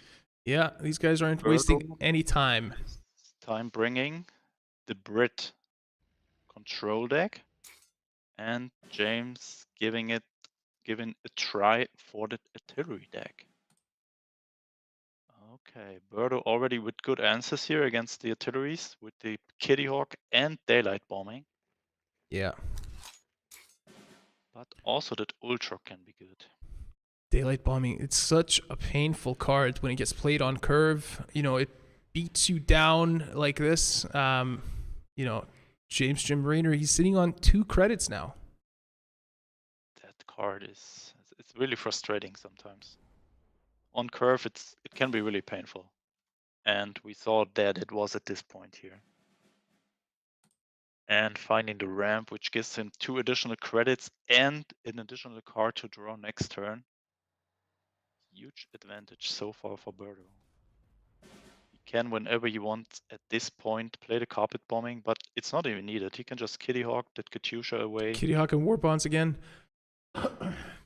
Yeah, absolutely. Just run away with that credit lead. Look at that. He has 10 credits. James has 4. 11 credits next turn, and James is sitting on 4 here. Oh my god. But that war production is really, okay, not that great. James having a lot of orders that he first of all have to get rid of. All right. See if he's wasting that periodic firestorm here just to gain 2 more additional credits. I think he has to do it.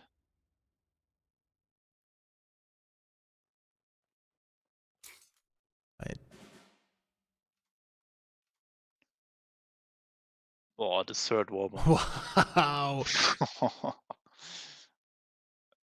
I think I get a feeling why Birdo is banned in casino games. Yeah, and there's the War Machine. He's going to save it because he's going to hit 12 credits next turn, and he wants to use that to push himself above 12 instead of capping there. Sukov giving the Cuban Cossacks to James Jim Raynor. He is looking to play the Seas there, but he does have enough credits with the war production. So the Seas comes out and can attack.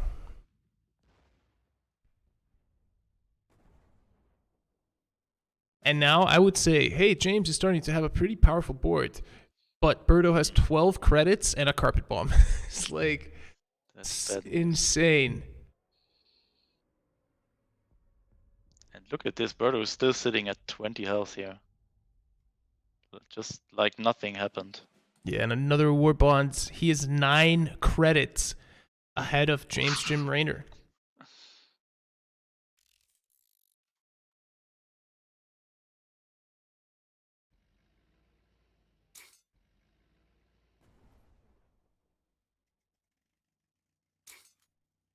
That is just extremely, extremely difficult position here for James Jim Raynor. I mean, just the fact that you have to spend a 1/6 of your turn playing a supply chain to get a new card is painful for him, especially when you're facing off against someone that has 14 credits each turn to play around with.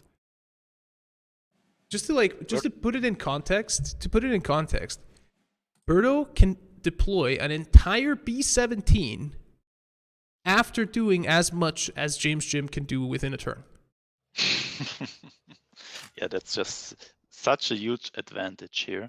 But that KV1, I mean, I think Birdo is just going to bounce it. Kill some of James' units here, so he can next turn play the B-17 on it. But no, he's just going for the land lease. Looking for the Avenger, and look what he found. Yeah. An Avenger. An Avenger. He also has the shelling. He's got 2 B-17s. I would say Birdo, he's got pretty much everything apart from maybe the receipt for this game at this point in time. Yeah, it's really looking tough here for James at this point. He did not have the best start. He needed a really, really faster start, and he did not have it, and now he's in this situation where he, I think, will not come out of. Yeah, look at this. He can deploy an Avenger and still attack with all of his units. I mean, yeah. It's crazy. And even move into the front line. And he is so very beyond threatening lethal here next turn, and he's got the shelling. So it doesn't even matter what James Jim Raynor finds and is able to play out unless he finds a way to kill Birdo from 20 HP this turn. This game's over. Yeah, he needed like triple Katyusha and a miracle to pull that off.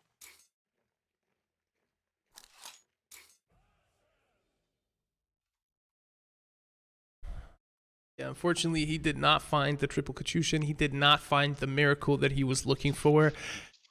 Found one. So he can deploy Katyusha, play war production, periodic firestorm. Nope. He can't. He's going to discard his patriotic firestorm if he plays war production. You're absolutely correct. And he's not even having space for the 10s here. No. because of that AA gun that he played earlier. Yeah. But still, that is never ever 20 damage. And he's running out of time now. Yeah, His he just animations are played. just taking too long. Okay, that is over. Oh my god. Oh, fast and easy 2-0 here so far for Birdo. Yeah. Can he make this 3-0? I mean, I just want to point out that like the "you have won" screen has still not popped up for Birdo. It just popped up now. The animations were still finishing off. So Birdo leading 2-0 here, and now he needs to bring his third deck. Yeah, which is in USA, Germany, bolster the ranks deck. Interesting. So if I would be James, I think I would just bring that artillery deck again, because you have that anti-tank guns in it that deal with all those tanks from Birdo. Mm-hmm. And I think that's his best chance here. Well, we're about to see. Here we go. Game number 3 in the grand finals here between Birdo Burrito and James Jim Raynor. Is Birdo just going to 3-0 this for the second OCC in a row? Or is James Jim Raynor going to put up a fight? And James is bringing the commando deck again. Let's see if he's having a better starting hand this time. Looks like he's having the long range desert group this time and one commando. And the All Pioneers. he needs now, I guess, is a Crusader. And then it should be a perfect start here into the match. But also Birdo is having the sudden strike and strategic bombing and the 101st. So a lot of answers, but he did not keep that.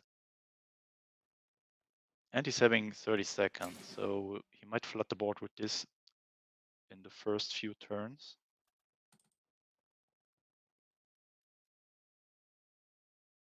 That can be interesting. Yeah, and now the honey coming out turn 2 here. And what James is really looking for at this point is to find a Crusader now. Find a Crusader and so 1 cost orders to keep this momentum going. If he gets absolutely. If he gets that board built, and if he gets to the point where he is able to keep some of his commandos alive and gets the long range desert group off, he can win this really easily. I think so too, but it's a far way to go until then. He needs the Crusader, he needs more 1k orders. Maybe that Night Raid can help him finding some good stuff. And he needs 2 cup of teas to get out of strategic bombing range. Yeah. So, yeah, and there is still those sudden strikes that can kill a unit, a commando unit, not really mattering how many HP this unit is having. All right, Night Raid, that's going to give him a chance to steal one of those sudden strikes. But all the while, Birdo is nearing closer and closer to that strat bombing. He's going for Patton. Yeah, he's going to play... Interesting. That is really interesting. And then he's probably going to want round out the support line with the rest of the 30 seconds. I think so. Big turn here. Sure, if not, deploying an M4A1 would have been a better choice, but maybe Birdo was waiting for bolts to the ranks before he brings that into play. All right, double commando and then a sudden strike, taking out the 35T, but neither of the procs are hitting where he wanted it to. Now, I do wonder if James is planning on playing the Blackwatch next turn, because he has to suspect that there is a strat bomb potential from Birdo here. No, he goes for the long-range desert group instead. No. No. Yeah, I would have also preferred to. With no cups of tea. Maybe he's afraid of another sudden strike, losing 1 commando there, so he's getting the maximum value out of them now, but unfortunately both are going to die. I mean, I to be think you can honest, argue for both lines there, but I think I would have personally also dropped the Black Watch. either you Blackwatch or you just Sudden Strike and Ultra, right? It's like you cannot let Birdo play an order without stopping it. Yeah, that would also been a good line.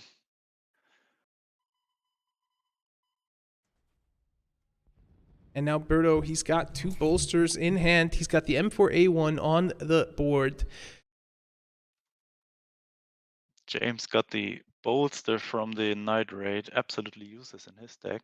All right, And yeah, as you said, Birdo is having the combo with the bolts to the ranks and the 5th Panzer Grenadiers for 12 damage. He's having lethal at the moment. But I think James is going to remove that 99s from the front line with the daylight bombing. Yeah, and maybe heal with the radar from the research. But still, he's in a very tough situation here. there's also a couple more things he could do. He could bolster the 85th Pioneer Company and move them into the front line as a 4/5, potentially blocking the M4A1 for a turn. He could do that and play Ultra. I see. Yeah, it could also been a good play. Kill the 2/2 with the daylight bombing and bolster your pioneers. I see. Yeah, he was able to block the front line with that. Hopefully, this will for him bait out. Oh, Birdo, what the hell? What is going on with this guy? He strikes suddenly. He is really a master of top decks. Oh my god. So he's having lethal. He can just bounce the... What did he top deck? The Sexton Pin. Ooh, that is good. That's going to keep him alive. He can't bounce that and remove the pin within the same turn. What he can do is he can play the Hellcat. He can kill it. Wait, he has lethal. He can just give... No, he cannot. No. It's 5, and then he's only having... I thought about giving Fury to the Hellcat. He can. Oh, yeah. Man, what is up with my math skills here?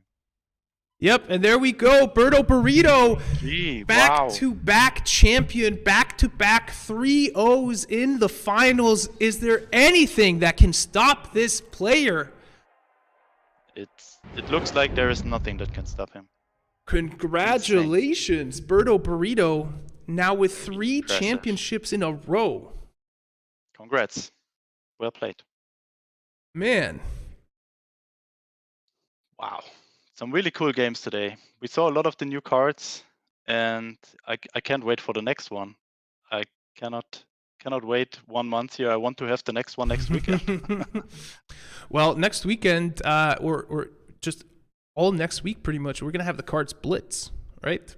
So we're going to be seeing these decks. There are no deck restrictions there, so you can test these new cards in the KARDS Blitz and just show up, play some tournaments, play those best out of 3s, qualify for the main event, and potentially have a chance of winning your share of the $1,000 prize pool in the main event the weekend following the week. For anybody interested in that, check out our Steam articles. There is an article there about the KARDS Blitz. You can also join the 983 Discord channel and ask Mark Theus and Bringer of Winter there for any questions that you might have about the format and how that works.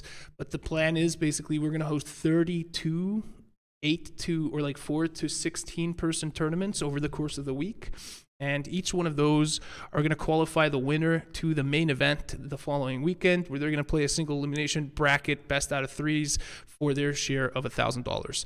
This is a very brutal format. It leaves no room for mistakes. You have to play the qualifier and you have to win to get into the main event. You have to, you can't just not double elimination. You can't drop a match. So this is a hardcore tournament format, and we're really looking forward to seeing how this plays out and if you guys like it. So if you're interested in tournaments, by all means, check out the KARDS Blitz and be there.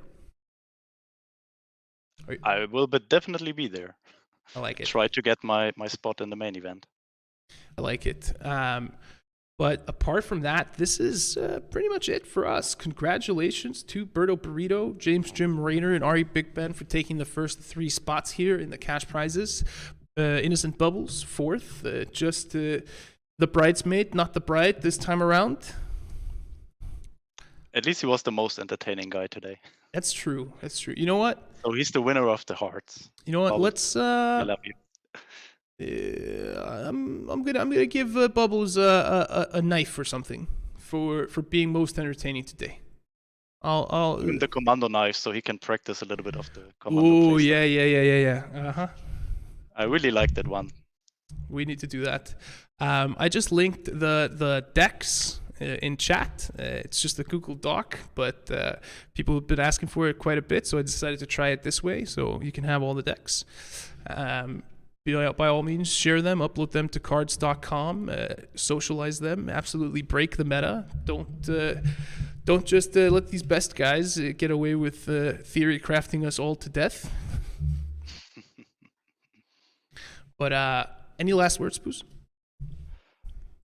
It was really entertaining. Thanks for having me, Ollie. It was a fun time. I cannot even imagine that 4 hours already passed here. It was really, really entertaining. And thanks to all the players that played today and gave their best. And congrats to the winners. And yeah, really looking forward to the next event and to next week for the KARDS Blitz event.